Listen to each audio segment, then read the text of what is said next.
السلام عليكم. بسم الله الرحمن الرحيم.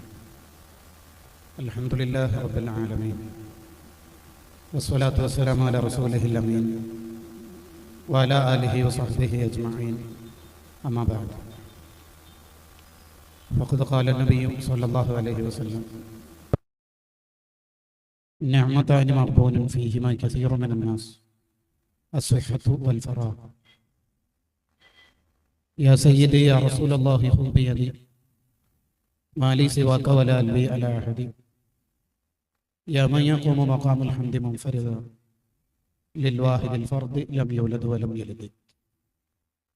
مولاي صل وسلم دائما أبدا على حبيبك خير الخلق كلهم.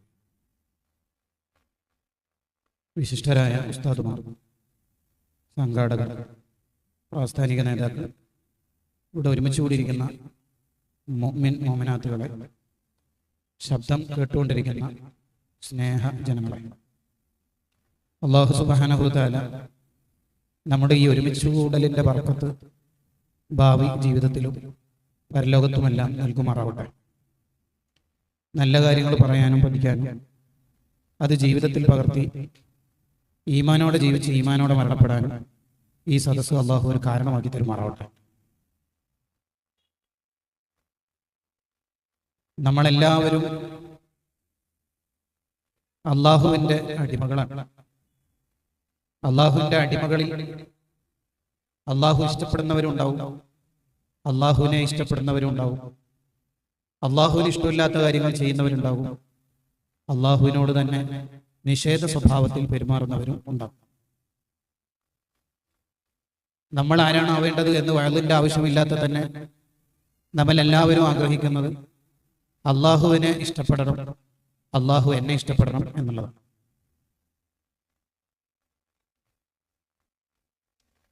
ഒരു മനുഷ്യന് ഈ ഭൂലോകത്ത് വെച്ച് കിട്ടുന്ന ഏറ്റവും വലിയ പവർ, മഹത്വമുള്ള കാര്യം അള്ളാഹു അയാളെ ഇഷ്ടപ്പെടുക എന്നുള്ളതാണ്. വരിദ്വാനു മിനല്ലാഹി അക്ബർ. അള്ളാഹുവിൻ്റെ ഇഷ്ടം ലഭിക്കലാണ് ലോകത്ത് ഒരു മനുഷ്യന് കിട്ടുന്ന ഏറ്റവും വലിയ കാര്യം. അവിടെ നിൽക്കുന്ന ആൾക്കാരൊക്കെ നിൽക്കാൻ നേർച്ചാക്കിയതല്ലെങ്കിൽ ഇരിക്കാവുന്നതാണ്. നേർച്ചാക്കിയതാണെങ്കിൽ പിന്നെ വെറുതെ ഇരിക്കാവുന്നതാണ്. ഇനി ഇരിക്കൽ വലിയ ബുദ്ധിമുട്ടുള്ള അസുഖങ്ങളൊന്നും ഉണ്ടെങ്കിൽ റിസ്ക് എടുത്തിരിക്കേണ്ട, പ്രയാസമില്ലെങ്കിൽ ഇരിക്കാവുന്നതാണ്. കാരണം കസേര വാടക എടുത്തായിരിക്കും.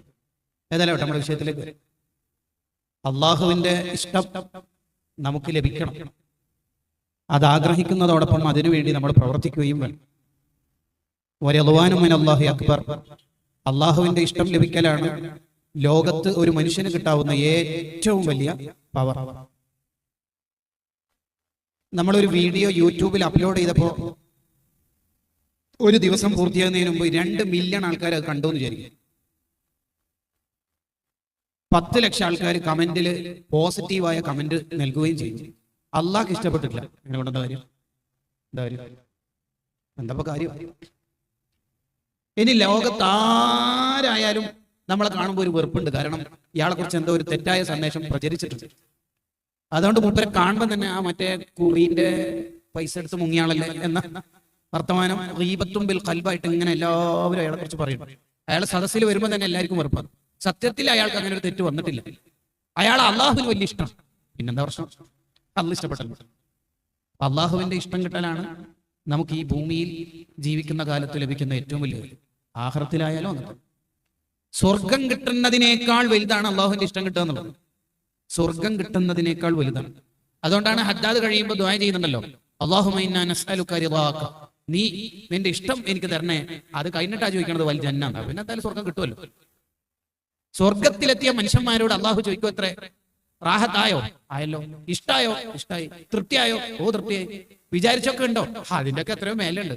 എന്നാ പിന്നെ ഇതിനേക്കാൾ വലിയ സുഖം ഞാനൊന്ന് തരട്ടെ. അപ്പൊ അവര് ചോദിക്കും, സ്വർഗത്തിനേക്കാൾ വലുത് എന്ത് കിട്ടാനാ റബ്ബേ?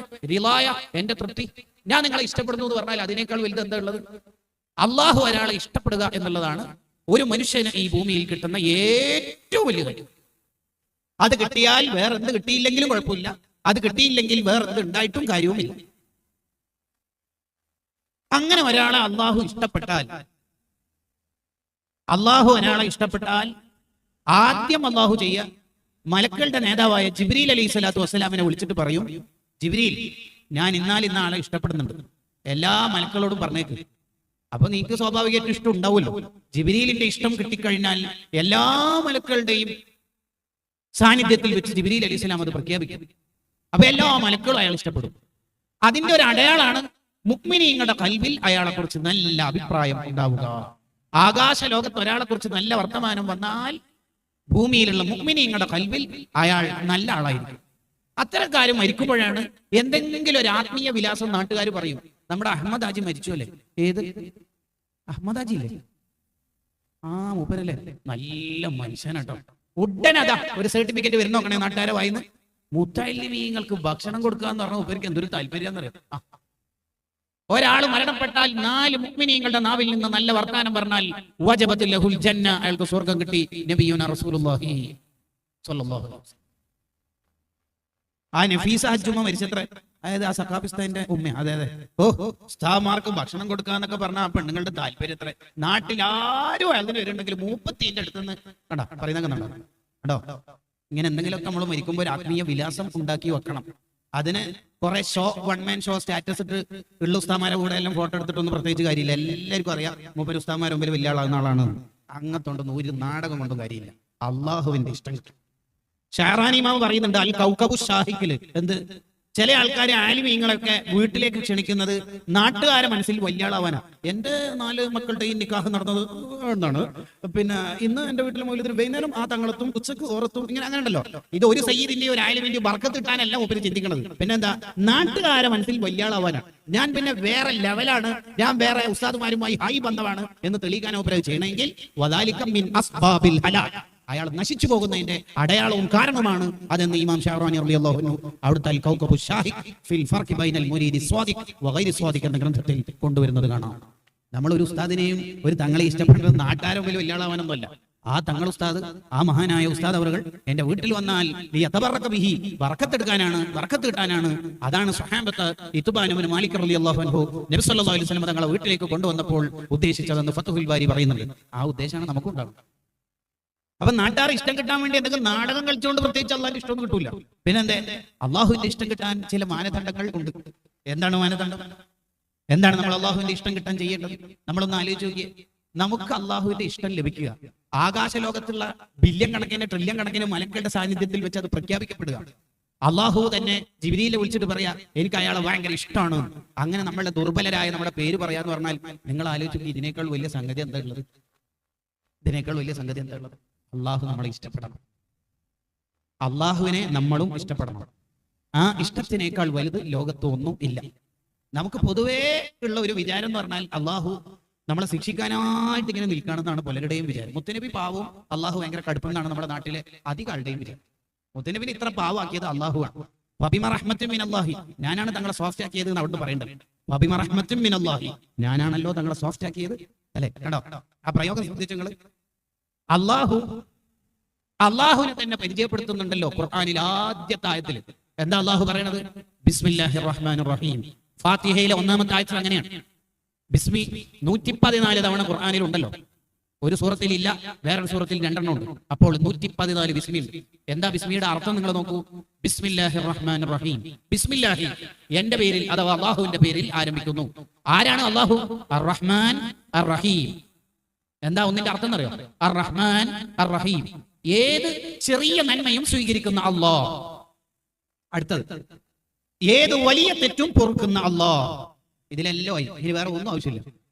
ഒരു മനുഷ്യന് 2 നിരാശയാണ് വരാൻ ജീവിതത്തിൽ സാധ്യതയുള്ളത്. ഒന്നുകിൽ എന്റെ അമൽ എങ്ങനെ സ്വീകരിക്കാനും വലിയ വലിയ ഹാജിക്കന്മാരൊക്കെ 2-3 മുത്താലിങ്ങളുടെ തക്കാഫിലൊക്കെ ഏറ്റെടുക്കുമ്പോൾ 2-3 ലക്ഷമൊക്കെ ഒറ്റയടിക്ക് സ്പോൺസർ ചെയ്യുമ്പോൾ ഞാൻ ഈ മത്സ്യമൊക്കെ വെച്ചിട്ട് ബക്കറ്റ് പിരിവാക്കറ്റ് നടത്തുന്ന സമയത്ത് ഒരു 5 രൂപ ഈ പോക്കറ്റിൽ നിന്ന് എടുത്ത് കൊടുക്കുമ്പോൾ ഈ പോക്കറ്റിൽ നിന്ന് കൊടുക്കുന്ന 5 രൂപന്റെ നോട്ടിന് തന്നെ മത്സ്യത്തിന്റെ മണമുണ്ട്.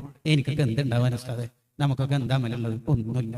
മക്കളെയൊക്കെ പഠിക്കാൻ അയക്കാൻ ശ്രമിച്ചിട്ടുണ്ട്, നടന്നിട്ടൊന്നുമില്ല. ഞാനൊക്കെ സ്വർഗത്തിലേക്ക് പോകും. ആകെപ്പാടെ കുറച്ചൊരു ഫർലസ്കാരമുണ്ട്, വേറെ എന്താ ഉള്ളത്?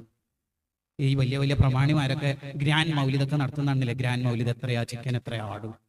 നമുക്കൊരു ഉസ്താദിനെ വിളിച്ചിട്ട് മൗലിദ് നടത്തി നമ്മളെ വീട്ടിൽ ഫുഡാക്കാൻ വക വേണ്ടേ? എന്റെ കയ്യിൽ എന്ത്? ഇങ്ങനത്തെ മനുഷ്യന്മാരോടാണ് അന്ന് പറയുന്നത് ഏത് ചെറിയ നന്മയും സ്വീകരിക്കുന്ന അല്ലാഹ്. പിന്നെ അടുത്തൊരു നിരാശ മനുഷ്യൻ ഉണ്ടാവാൻ സാധ്യത ഏതാ? ഞാനൊക്കെ ഉള്ള ജീവിതത്തിൽ ഞാൻ എന്തൊക്കെ ജീവിതത്തിൽ ചെയ്തു പോയി. എൻ്റെ ഒക്കെ ഇന്നലെ കളങ്ങാൻ ഉസ്താദ് അറിഞ്ഞെങ്കിൽ എന്നെ അടിച്ചിട്ട് എന്താ ശരിയാക്കും? ഞാൻ കാണാത്ത ഹറാമുണ്ടോ? എൻ്റെ ഡിഗ്രി +2 കാലം എന്ന് പറഞ്ഞാൽ ഉള്ള മുഴുവൻ ഞാൻ ക്ലാസ്സിലെ ഫ്രോഡായി. എന്തെല്ലാം തെറ്റ്, ഞാൻ ഉപയോഗിക്കാത്ത ലഹരി ഉണ്ടോ? ഇപ്പൊ ഉസ്താദ് അടുത്ത് വയലിലൊന്നും വരുന്നതെന്ന് നോക്കണ്ട. എൻ്റെ ഇന്നലകൾ എന്ന് പറഞ്ഞാൽ പാച്ച ഹറാമിന്റെ ലോക, ഒരു ലവ് അഫെയർ, ഒരു ബെസ്റ്റ് കാലം ഉണ്ട് ജീവിതം. എൻ്റെ കാലം അങ്ങനെ ആയിപ്പോയി ഉസ്താദ്. ഞാൻ നന്നാവാനും നോ ചാൻസ് ടു ബി, ഒരു സാധ്യതയില്ല. എന്ത് തെറ്റാ ചെയ്തിട്ട് മോനെ ഉസ്താദ്? ഞാൻ പറഞ്ഞ ഉസ്താദ് എന്റെ മുഖത്ത് പിന്നെ ജീവിതത്തിൽ നോക്കൂല. അമ്മാതിരി തെറ്റ് ഞാൻ ചെയ്തിട്ടുണ്ട്, ഞങ്ങൾക്ക് പറയാൻ പറ്റില്ല. ആ പറയലെന്നെ.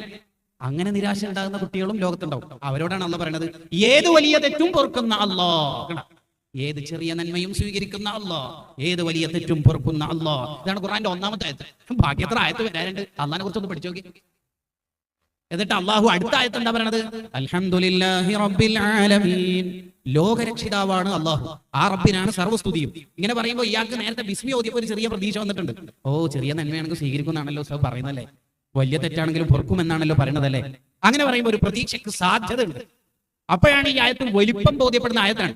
ലോകം മുഴുവനും അടക്കി ഭരിക്കുന്ന അള്ളാഹ് എന്ന് പറയുമ്പോൾ ഇവിടെ ഉള്ള ഒരാൾ ചിന്തിക്കുകയാണ്, എന്ത് ലോകം മുഴുവൻ അടക്കി ഭരിക്കുക എന്ന് പറഞ്ഞാൽ അഖിലാണ്ട ലോകം മുഴുവൻ, ഈ സംവിധാനങ്ങൾ മുഴുവൻ, ആമസോൺ ആയാലും അറ്റ്ലാന്റിക് ആണെങ്കിലും പസഫിക് ആണെങ്കിലും അറബിക് ആണെങ്കിലും 7 കോണ്ടിനെന്റ്സ്, 7 ഭൂഖണ്ഡങ്ങളാണെങ്കിലും, ന്യൂസിലൻഡിന്റെ വെല്ലിംഗ്ടണും സിംബാബ്വേയിലെ ഹരാരെയും ദക്ഷിണാഫ്രിക്കയിലെ ജോഹന്നസ്ബർഗും ഇതെല്ലാം കൺട്രോൾ ചെയ്യുന്ന, ഈ ലോകത്തെ എല്ലാ ജീവികളെയും കൺട്രോൾ ചെയ്യുന്ന അള്ളാഹ് എന്ന് പറയുമ്പോൾ ഒരു ചെറിയ പേടി വരാൻ സാധ്യതയുണ്ട്. ഇങ്ങനത്തെ വലിയ രക്ഷിതാവാണല്ലോ നമ്മൾ അള്ളാഹ്, എന്നെ പോലത്തെ ചോട്ടനല്ല എങ്ങനെ? അങ്ങനെ നീ ചിന്തിക്കണ്ടോ? ഞാൻ നേരത്തെ പറഞ്ഞ ആൾ തന്നെയാണ് എന്ന് പറയാനാണ് ബിസ്മിയിൽ പറഞ്ഞ അർ-റഹ്മാൻ റഹീം ഒന്നും കൂടി ഇവിടെ അള്ളാഹു പറയണത്. കേടാ, അർ-റഹ്മാൻ റഹീം. കേടാ, അള്ളാഹ് മാറ്റർ ഇല്ലായിട്ടല്ല ഖുർആൻ തുടങ്ങുമ്പോൾ തന്നെ ആവർത്തിക്കുന്നു. എന്തിനാണെന്നറിയോ? ലോകരക്ഷിതാവ് എന്ന് പറയുമ്പോൾ ചിലപ്പോൾ വായനക്കാർക്ക് പാരായണം ചെയ്യുമ്പോൾ ഒരു പേടി വരാൻ സാധ്യതയുണ്ട്. അള്ളാഹ് മൊത്തം അടക്കി ഭരിക്കുമ്പോൾ എന്നെ പോലത്തെ ദുർബലനല്ലോ. നീ എന്ത് ദുർബലൻ? നീ എന്റെ അടിമയല്ലേ? റഹ്മാൻ റഹീം, ഞാൻ നേരത്തെ പറഞ്ഞാളെ. ഇതാണ് അള്ളാഹു. ഖുർആനിലെ 1-ാമത്തെ സൂറത്തിന്റെ രസകരമായ വിശദീകരണം ഇമാം റാസി റഹിമഹുല്ലാഹ് അവിടുത്തെ തഫ്സീറിൽ കൊണ്ടുവരുന്നുണ്ട്. ശരിക്കും പറഞ്ഞാൽ അള്ളാഹുവിനെ നമ്മൾ പഠിക്കും തോറും തെറ്റ് ചെയ്യാതിരിക്കൽ അള്ളാഹുവിനെ പേടിച്ചിട്ടൊന്നല്ല, പ്രേമിച്ചിട്ടാണ്.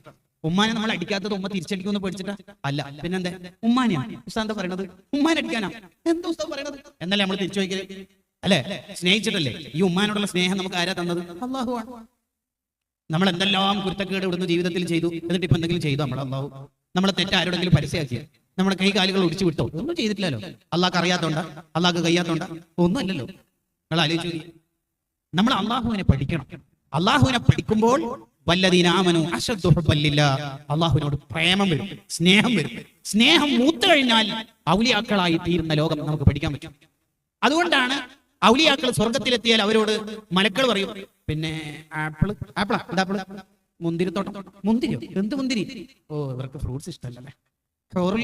സ്വർഗീയ സ്ത്രീകൾ, എന്ത് സ്വർഗീയ സ്ത്രീകൾ? ഓ, അതും ഇഷ്ടമല്ലേ? അങ്ങനെ പല ഐറ്റംസ് കാണിച്ചു കൊടുക്കുമ്പോൾ ഒരിക്കൽ അതൊന്നും വേണ്ട. വലൽ ഹൂറു വലൽ ഹിസാനു, എന്ത് ഹൂറുൽ ഐൻ. അപ്പൊ അവരോട് മലക്കൾ, ഇതുങ്ങൾക്ക് എന്താ വേണ്ടത്? അയിനല്ലാ, എന്റെ അള്ള എടുത്തോ, ഞാൻ അള്ളാനെ കാണാനല്ലേ ഈ പാതിരാത്രി ചെയ്തു, എന്റെ അള്ള എടുത്തോ. കണ്ടോ, അവർക്ക് അതാണ് വേണ്ടത്. അല്ല, നിങ്ങൾക്ക് സ്വർഗം വേണോ നരകം വേണോ? നിന്റെ തൃപ്തിയാണ് വേണ്ടത്. അള്ളാഹു ചോദിച്ചതിൽ സെറ്റിംഗ്സിൽ ഓപ്ഷൻ അതല്ലേ ഉള്ളൂ, സ്വർഗം അല്ലെങ്കിൽ നരകം. എന്താണ് നിന്റെ തൃപ്തി? അല്ല, ഞാൻ നരകത്തിൽ കിടത്തിയിട്ട് നിന്നെ തൃപ്തിപ്പെട്ടാലോ? ഓ, കുഴപ്പമൊന്നുമില്ല.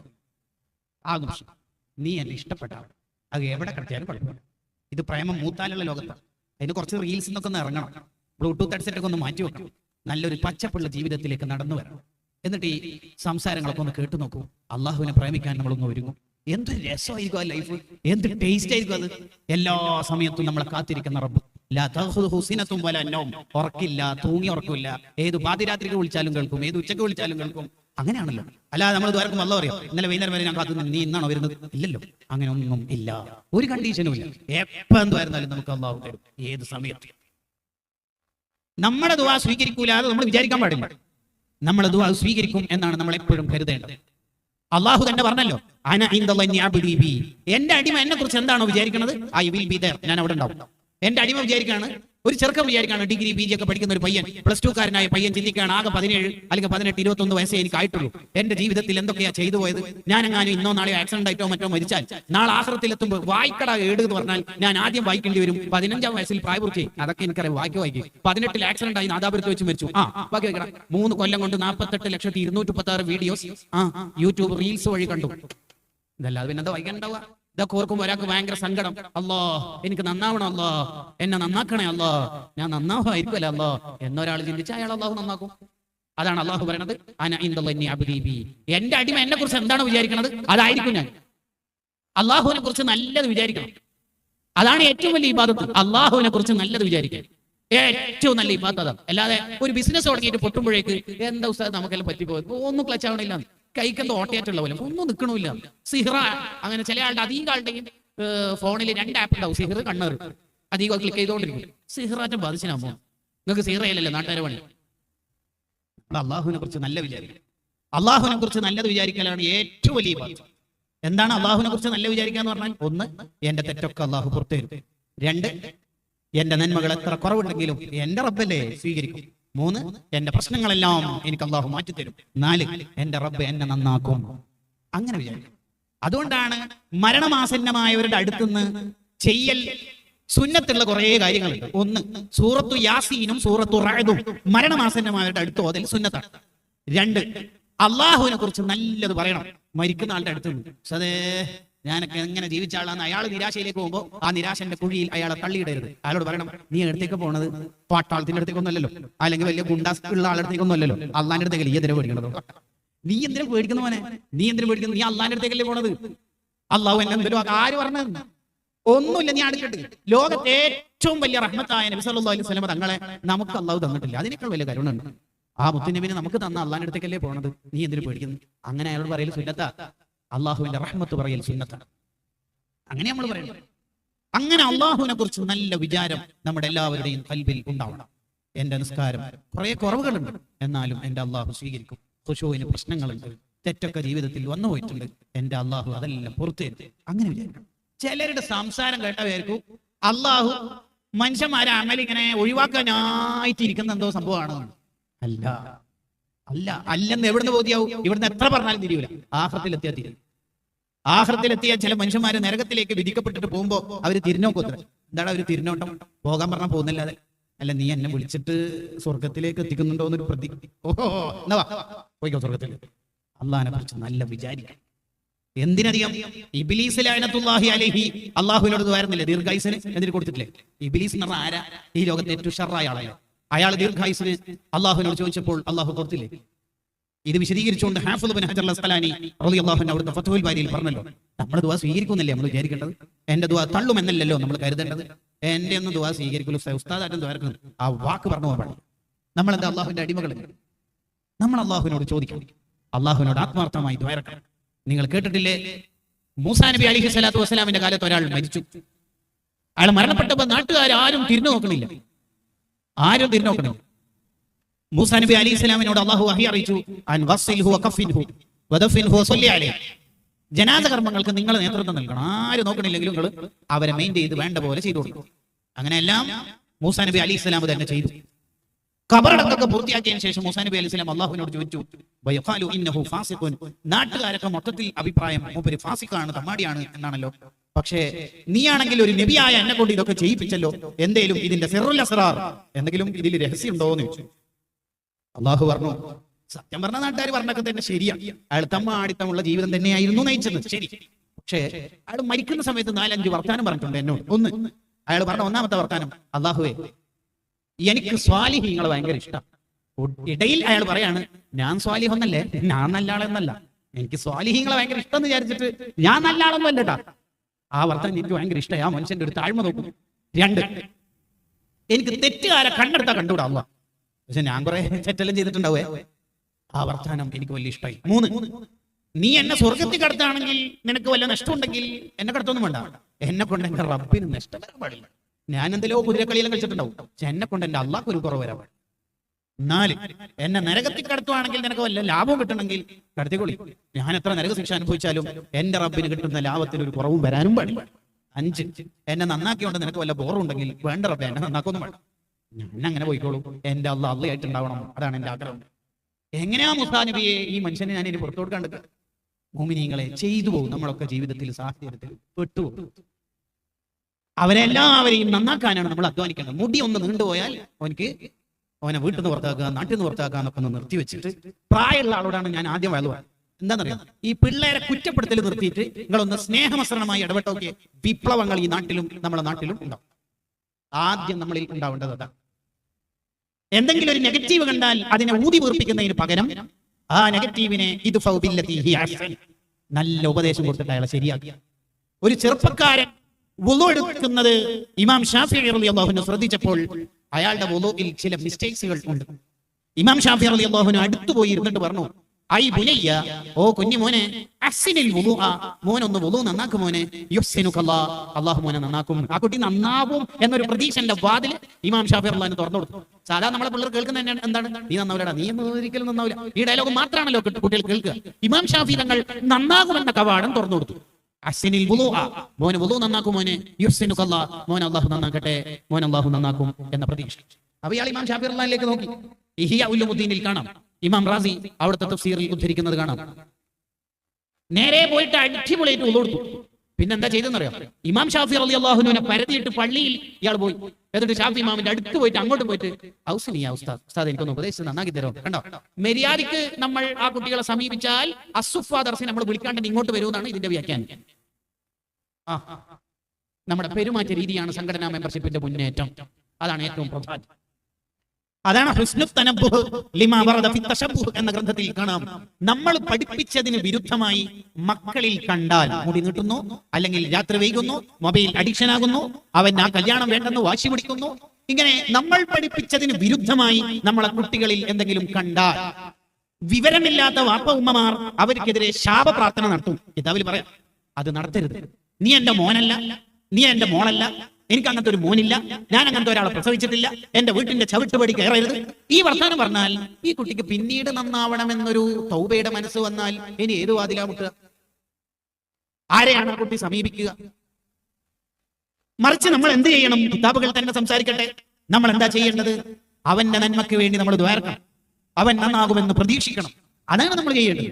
അതാണ് സൂഫിയായ ഒരാളുടെ അടുത്തേക്ക് നാട്ടിലുള്ള കുറച്ച് ആൾക്കാർ വന്നിട്ട് പറഞ്ഞു, ഉസ്താദേ, നിങ്ങളുടെ മോന് കള്ളു കുടിച്ച് പലപ്പോഴും ലെക്ക് ഇട്ട് കിടക്കുന്ന കാണാറുണ്ട്, ബോധം ഇല്ലാതെ കിടക്കുന്ന കാണാറുണ്ട് എന്ന് പറഞ്ഞു. അപ്പൊ ഈ സൂഫിയായ വാപ്പ പറഞ്ഞു, അങ്ങനെ ഉണ്ടാവാൻ ചാൻസ് ഇല്ല, കാരണം എന്റെ മോനെ ഞാൻ അങ്ങനെയല്ലല്ലോ വളർത്തിയത്. ഇമാം ഷാറാനി റഹ്മത്തുള്ളാഹിയുടെ ഹാദിൽ ഹാഇരീൻ ഇലാ റുസൂമി അഖ്ലാഖിൽ ആരിഫീൻ എന്ന കിതാബിൽ കാണാം ഈ ചരിത്രം. ഞാൻ അങ്ങനെയല്ലല്ലോ വളർത്തിയത്. നിങ്ങൾ അസൂയ ഉണ്ടെങ്കിൽ അങ്ങനെ പറഞ്ഞാൽ മതി, എന്റെ കുടുംബത്തെ തെറ്റിക്കണം എന്നുണ്ടെങ്കിൽ അങ്ങനെ പറഞ്ഞാൽ മതി. അങ്ങനെ എന്റെ മോന് കള്ളു കുടിക്കാൻ ഒരു സാധ്യതയും ഇല്ല. ഈ വന്നവർക്ക് ആകെ നിരാശയായി. കാരണം ഈ കുട്ടി ഒന്ന് നന്നായിക്കോട്ടെ, ഉപ്പ ഒന്ന് കെയർ ചെയ്തോട്ടെ എന്ന വിചാരത്തിലാണ് യഥാർത്ഥത്തിൽ ഇവർ സ്നേഹത്തോടെ രഹസ്യമായി വിഷയം പറഞ്ഞു കൊടുത്തു. പക്ഷെ അത് മൂപ്പര് ഉൾക്കൊണ്ടിട്ടില്ല. കുറച്ച് ദിവസം കഴിഞ്ഞിട്ട് ഈ ചെറുപ്പക്കാരനായ മോന് കള്ളു കുടിച്ച് കിടക്കുന്ന കണ്ടപ്പോൾ ആ മോനെ ഒരു തുണിയിൽ പൊതിഞ്ഞിട്ട് ഈ വാപ്പാന്റെ അടുത്തേക്ക് കൊണ്ടുവന്നു. എന്നിട്ട് വാതിൽ മുട്ടിയിട്ട് പറഞ്ഞു, എന്താ ഇതാ നിങ്ങളെ മോനെ? ആകെ വായിൽ നിന്നൊക്കെ ഇങ്ങനെ നുര വരുന്നുണ്ട്. ഈ വാപ്പ ഒറ്റ കരച്ചിൽ. എന്നിട്ട് അള്ളാഹിനോട് പറഞ്ഞു, ഞാൻ ഇങ്ങനെയല്ലല്ലോ എന്റെ മോനെ വളർത്തിയത്. ഉടനെ തന്നെ ഈ വാപ്പ എന്താ ചെയ്തെന്നറിയാം? പാതിരാത്രി മുഴുവനും അള്ളാഹുവിനോട് കരഞ്ഞുകൊണ്ട് ദ്വാരുന്നു, എന്റെ മോനെ നന്നാക്കാൻ എന്നെ കൊണ്ടാവില്ല, അല്ലോ നീ തന്നെ നന്നാക്കണം. പിറ്റേന്ന് രാവിലെ കണ്ടത് അത്ഭുതമല്ല, മഹാത്ഭുതം കണ്ടത്. ഇതാ കണ്ടത്, ഒരു കള്ളുമില്ല, ഒരു കള്ളിന്റെ ചഷകങ്ങളില്ല, ഒരു തുള്ളി. മരണം വരെ ആ കുട്ടി കുടിച്ചിട്ടില്ല. ചെറുപ്പക്കാരൻ മരണം വരെ. കാരണം എന്താ? ഏൽപ്പിക്കേണ്ട ആളെ ഏൽപ്പിച്ചിട്ടുണ്ട്. അതാണ് നമുക്ക് നഷ്ടപ്പെട്ടു പോകുന്നത്. ഏൽപ്പിക്കേണ്ട ആളെ ഏൽപ്പിക്കൂല, അതാണ് പ്രശ്നം. ഒരു കൗൺസിലിംഗ് കൊണ്ടും ഒരു കൺസൾട്ടിംഗ് സെന്റർ കൊണ്ടും പരിഹാരമാകുമെന്ന് നമ്മളും വിശ്വസിച്ചു പോകുന്നതിൽ ഒരു സുഖക്കുറവുണ്ട്. ചെയ്യേണ്ട ഭൗതിക കാര്യങ്ങൾ എന്ത് ഡി അഡിക്ഷൻ സെന്ററിൽ പോയാലും നമ്മൾ അള്ളാഹുവിനെ ഏൽപ്പിക്കണം. അള്ള ഏറ്റെടുത്തിട്ടില്ലെങ്കിൽ ആരെ മോനായാലും കാര്യമൊന്നുമില്ല. കനാൻ നൂഹ് നബീന്റെ മോനല്ലേ, ഈമാനില്ലാണ്ട് മരിച്ചാളല്ല. അവിടുന്ന് അള്ള ഏറ്റെടുത്തിട്ട് അത്ര തന്നെ. യൂസുഫ് നബി അലൈഹി സ്വലാം വളർന്നു വന്ന മുഴുവൻ സാഹചര്യങ്ങളും പ്രാതികൂല്യ സാഹചര്യങ്ങളായിരുന്നില്ലേ? വയസ്സ് 13 എവിടെ? പൊട്ടക്കിണറ്റിൽ, അഥവാ ക്വാറന്റൈൻ ക്യാമ്പിൽ. പിന്നെ കുറച്ചു കാലം കഴിഞ്ഞ് എവിടെ? സലീഖന്റെ ശല്യത്തിൽ, അഥവാ കൊട്ടാരത്തിൽ. പിന്നെ കുറഞ്ഞ കാലം കഴിഞ്ഞിട്ട് എവിടെ? ജയിലിൽ. എന്ന് പറഞ്ഞാൽ കൊള്ളക്കാര് കള്ളന്മാരുള്ള സ്ഥലത്ത്. എന്നിട്ടോ യൂസുഫ് അസ്സദീഖ് അലൈഹി സ്വലാത്തു വസ്സലാം എന്താ കുറവുണ്ടായത്? അർഷിന്റെ തണൽ കിട്ടുന്ന 7 വിഭാഗങ്ങൾ ഉണ്ടല്ലോ, ആ 7 നന്മയും ഒത്തിണങ്ങിയ ആളാണ് സയ്യിദുനാ നബിയുല്ലാഹി യൂസുഫ് അലൈഹി സ്വലാത്തു വസ്സലാം. അത് വിശദീകരിക്കുന്ന ഒരു ഗ്രന്ഥം തന്നെയുണ്ട്, അൽ ഖൗലു നാഫിഅ ഫീ ബിനാഇൽ മസ്ജിദ് വൽ ജാമിഅ, ഇമാം സഖാവി റഹ്മത്തുള്ളാഹിയുടെ ഗ്രന്ഥം. അള്ള ഏറ്റെടുത്താൽ ഓക്സ്ഫോർഡ് അല്ല, കാംബ്രിഡ്ജ് അല്ല, അലിഗഡ് അല്ല, ജാമിയ മില്ലിയ അല്ല, ഏത് ക്യാമ്പസിൽ പോയാലും കുഴപ്പമൊന്നുമില്ല. അള്ള ഏറ്റെടുത്തിട്ടില്ലെങ്കിൽ പള്ളി ദർസും ദഅവാ കോളേജ് ഉണ്ടോന്നും റിസൾട്ട് കിട്ടണമെന്നില്ല. ഏറ്റെടുക്കേണ്ട റബ്ബിനോട് നമ്മൾ കരയുക, ദ്വാരക്കുക. ഇപ്പോ അള്ളാഹുവിനോടുള്ള ദുആ ഒക്കെ പറ്റ കുറഞ്ഞുപോയി. കൂട്ടുപ്രാർത്ഥന കൂടുതലായതുകൊണ്ട് ഒറ്റക്കുള്ള ദുആ ഒക്കെ പറ്റ കുറഞ്ഞുപോയി. പണ്ടൊക്കെ ഇശാ മഗ്രിബിന്റെ ഇടയിൽ പള്ളിയിൽ ഇങ്ങനെ എല്ലാ ദുആവും കഴിഞ്ഞിട്ട് ഒറ്റയ്ക്ക് ഇങ്ങനെ മനുഷ്യന്മാർ ദ്വാരക്കുന്നതാണ്. ഇപ്പൊ ആരും ദ്വാരക്കണില്ല. അതിനൊന്നും നമുക്ക് സമയമില്ല. കൂട്ടുപ്രാർത്ഥന ദുആഇന് ഇജാബത്ത് കിട്ടാനുള്ള വലിയൊരു മാർഗ്ഗമാണ്. കുറെ മോമിനിയങ്ങൾ ഒരുമിച്ച് കൂടുമ്പോൾ അതിൽ ഫضലുണ്ട്, പ്രത്യേകതയുണ്ട്, മഹത്വമുണ്ട്. നബി സല്ലല്ലാഹു അലൈഹി വസല്ലം തങ്ങൾ പഠിപ്പിച്ച രീതിയാണ്. സ്വഹാബത്തിന് ബർക്കത്തിന് വേണ്ടി ദുആഇടുന്നത്. ത്വബറാനി ഇമാം ഉദ്ധരിച്ച ഹദീസ്, മജ്മഉ സവാഇദിലുള്ള ഹദീസ്. ആ ഹദീസ് സ്വഹീഹാണെന്ന് വഫാഉൽ വഫാ ബി അഖ്ബാരി ദാരിൽ മുസ്തഫ സല്ലല്ലാഹു അലൈഹി വസല്ലം എന്ന ഗ്രന്ഥത്തിൽ ഉണ്ട്. ശരി, ഒക്കെ ശരിയാണ്. എന്നാലും നമ്മൾ ഒറ്റക്ക് നല്ലോണം ദുആഇറക്കണം, പ്രത്യേകിച്ച് നമ്മളെ മക്കളുടെ കാര്യത്തിൽ. പിന്നെ അതിന്റെ വിഷയത്തിലേക്ക് തന്നെ വരികയാണ്. അള്ളാഹുവിനോട് നമുക്ക് നല്ല മഹബത്ത് ഉണ്ടാവണം. എന്താണ് അള്ളാഹുവിനോട് മഹബത്ത് ഉണ്ടാവുക എന്ന് പറഞ്ഞാൽ? എന്താണ് അള്ളാഹുവിനോടുള്ള മഹബത്ത്? നേരത്തെ പറഞ്ഞതെല്ലാം ഓർമ്മയിൽ ഉണ്ടാവുമ്പോൾ ബാക്കി പറയാണ്. അള്ളാഹുവിനോട് മഹബത്ത് ഉണ്ടാകുമ്പോൾ അയാൾക്ക് അള്ളാഹുവിൽ വലിയ പ്രതീക്ഷയായി. എന്നെ അള്ളാഹു രക്ഷപ്പെടുത്തുമെന്ന പ്രതീക്ഷ അയാളിൽ എപ്പോഴും ഉണ്ടാവും. നിങ്ങൾ കണ്ടിട്ടില്ലേ, അള്ളാഹുവിന്റെ മഗ്ഫിറത്തിന്റെ മേലെയാണോ ലോകത്ത് എന്തെങ്കിലും? ഏത് തെറ്റ് ചെയ്താലും അള്ളാഹ് പുറത്തു തരൂലേ? നമ്മളല്ലേ? അള്ളാഹ്ക്കിപ്പോ ഒരു മനുഷ്യൻ തൗബ ചെയ്യുമ്പോൾ അയാളുടെ തെറ്റ് പുറത്തു കൊടുക്കണം എന്നുണ്ടെങ്കിൽ അയാളുടെ തെറ്റ് വലുതാണോ ചെറുതാണോ എന്നുള്ളത് എന്തെങ്കിലും പ്രശ്നമുണ്ടോ? അള്ളാഹ് പറയോ തെറ്റ് ഞാൻ പൊറുക്കണം എന്ന് വിചാരിച്ചു, പക്ഷെ എങ്ങനെ നടക്കുന്നില്ല മോനെ, വലിയ ലോഡ് വലുതാണല്ലോ, ഈ ചെറിയ കുടിസിൽ എങ്ങനെ ഈ മരം കയറൂല? അങ്ങനെ ഉണ്ടാവോ? അങ്ങനെ ഉണ്ടാവോ? ഇന്നൽ കബാഇറ ഫിൽ ഗഫറാനി കല്ലമമീനല്ലേ ബുർദയില്ലേ? യാ നഫ്സി ലാ തഖനതി മിൻ ദല്ലത്തിൻ അളുബത് ഇന്നൽ കബാഇറ ഫിൽ ഗഫറാനി കല്ലമമി. മോനെ, നീ ചെയ്തു പോയ തെറ്റ് വലുതാണ് എന്ന് വിചാരിച്ചിട്ട് നിരാശപ്പെടരുത്. കാരണം അള്ളാഹ്ക്ക് തെറ്റ് ചെറുതായാലും വലുതായാലും കണക്കന്നെ. പൊറുക്കണം എന്ന് വിചാരിച്ചാൽ ചെറുതും വലുതായാലും കണക്കന്നല്ലേ? അതെ, എന്തൊരു മനോഹരമായ വരിയാന്നൊക്കെ. യാ നഫ്സി ലാ തഖനതി മിൻ ദല്ലത്തിൻ അളുബത്. ഓ മോനെ, നീ വിചാരിക്കരുത്, ടെൻഷൻ ആവരുത്, എന്റെ തെറ്റ് വലുതാണല്ലോ. ഇന്നൽ കബാഇറ ഫിൽ ഗഫറാനി കല്ലമമി. അള്ളാഹ്ക്ക് തെറ്റ് പൊറുക്കണം എന്ന് വിചാരിച്ചാൽ ചെറുതു പോലെ തന്നെയല്ലേ വലുതും. അള്ളാഹ് പൊറുക്കണം നമ്മുടെ തെറ്റ്. അള്ളാഹു പുറത്തേരുമാറാവട്ടെ. അതിന് എന്റെ അള്ളാഹ് എന്നുള്ള ബോധം എപ്പോഴും ഉണ്ടാണ്. ചിലരുടെ വിചാരം ഈ തങ്ങന്മാരും ഉസ്താദന്മാരും അള്ളാഹ് എന്റെ അള്ളാഹ്. ആ വിചാരം ഉണ്ടെങ്കിൽ തന്നെ എന്തൊരു ടേസ്റ്റ് ആയിരിക്കും ജീവിതത്തിന്, എന്തൊരു രസം ഉണ്ടാവും. ഓ, അതൊന്നും എങ്ങനെ പറഞ്ഞാലും നമുക്ക് മനസ്സിലാവും ചെയ്യില്ല. അതാണ് അതിന്റെ ഒരു പ്രശ്നം. എന്തിപ്പോ ഇത്? ആ ടേസ്റ്റ് എങ്ങനെ നമുക്ക് പറയാം? ഔലിയാക്കൾക്ക് ബോധ്യപ്പെട്ട ടേസ്റ്റ് ഞാനും നിങ്ങൾ പറഞ്ഞിട്ട് എന്താ കാര്യം? ചെങ്കണ്ണ് ബാധിച്ച ആളോട് പറയാ സൂര്യന് നല്ല പ്രകാശം ഉണ്ട് ഇന്ന്, അയാൾ പറയാ മഴക്കാറുണ്ടാകുമോ, കാർമയൊക്കെ ഉണ്ടാകുമോ? കാരണം അയാളോട് ഇനി എന്ത് പറഞ്ഞിട്ട് കാര്യമില്ല. പനി ബാധിച്ച ആളോട് പറയും ബിരിയാണി നല്ല ടേസ്റ്റ് ഉണ്ട്, ഇല്ലല്ല ഉപ്പ് തീരില്ലല്ലോ, അയാൾ പറയും. അത്ര തന്നെ. ഔലിയാക്കൾ മഅരിഫത്തുള്ളവരാണ്, അവർ അള്ളാഹുവിനെ അറിഞ്ഞവരാണ്. അവരനുഭവിക്കുന്ന ടേസ്റ്റ് എങ്ങനെ നമുക്ക് കിട്ടുക? അതുകൊണ്ട് അവർ ഇശാഇന്റെ വുളു കൊണ്ട് സുബീസ്കരിക്കുന്നത്. അവർക്ക് ഉറക്കില്ല, അള്ളാഹിനെ പ്രേമിച്ചിട്ട് ഉറക്കില്ല. ബൂസൂരി ഇമാമിനോട് ബൂസൂരി ഇമാമിനെ ചോദിക്കണില്ലേ, എന്താ ബൂസൂരി ഉറങ്ങാത്തത്, എന്താ തിന്നാത്തത്, എന്താ കുടിക്കാത്തത്? അതിന് ബൂസൂരി ഇമാം നൽകിയ മറുപടി എന്താ?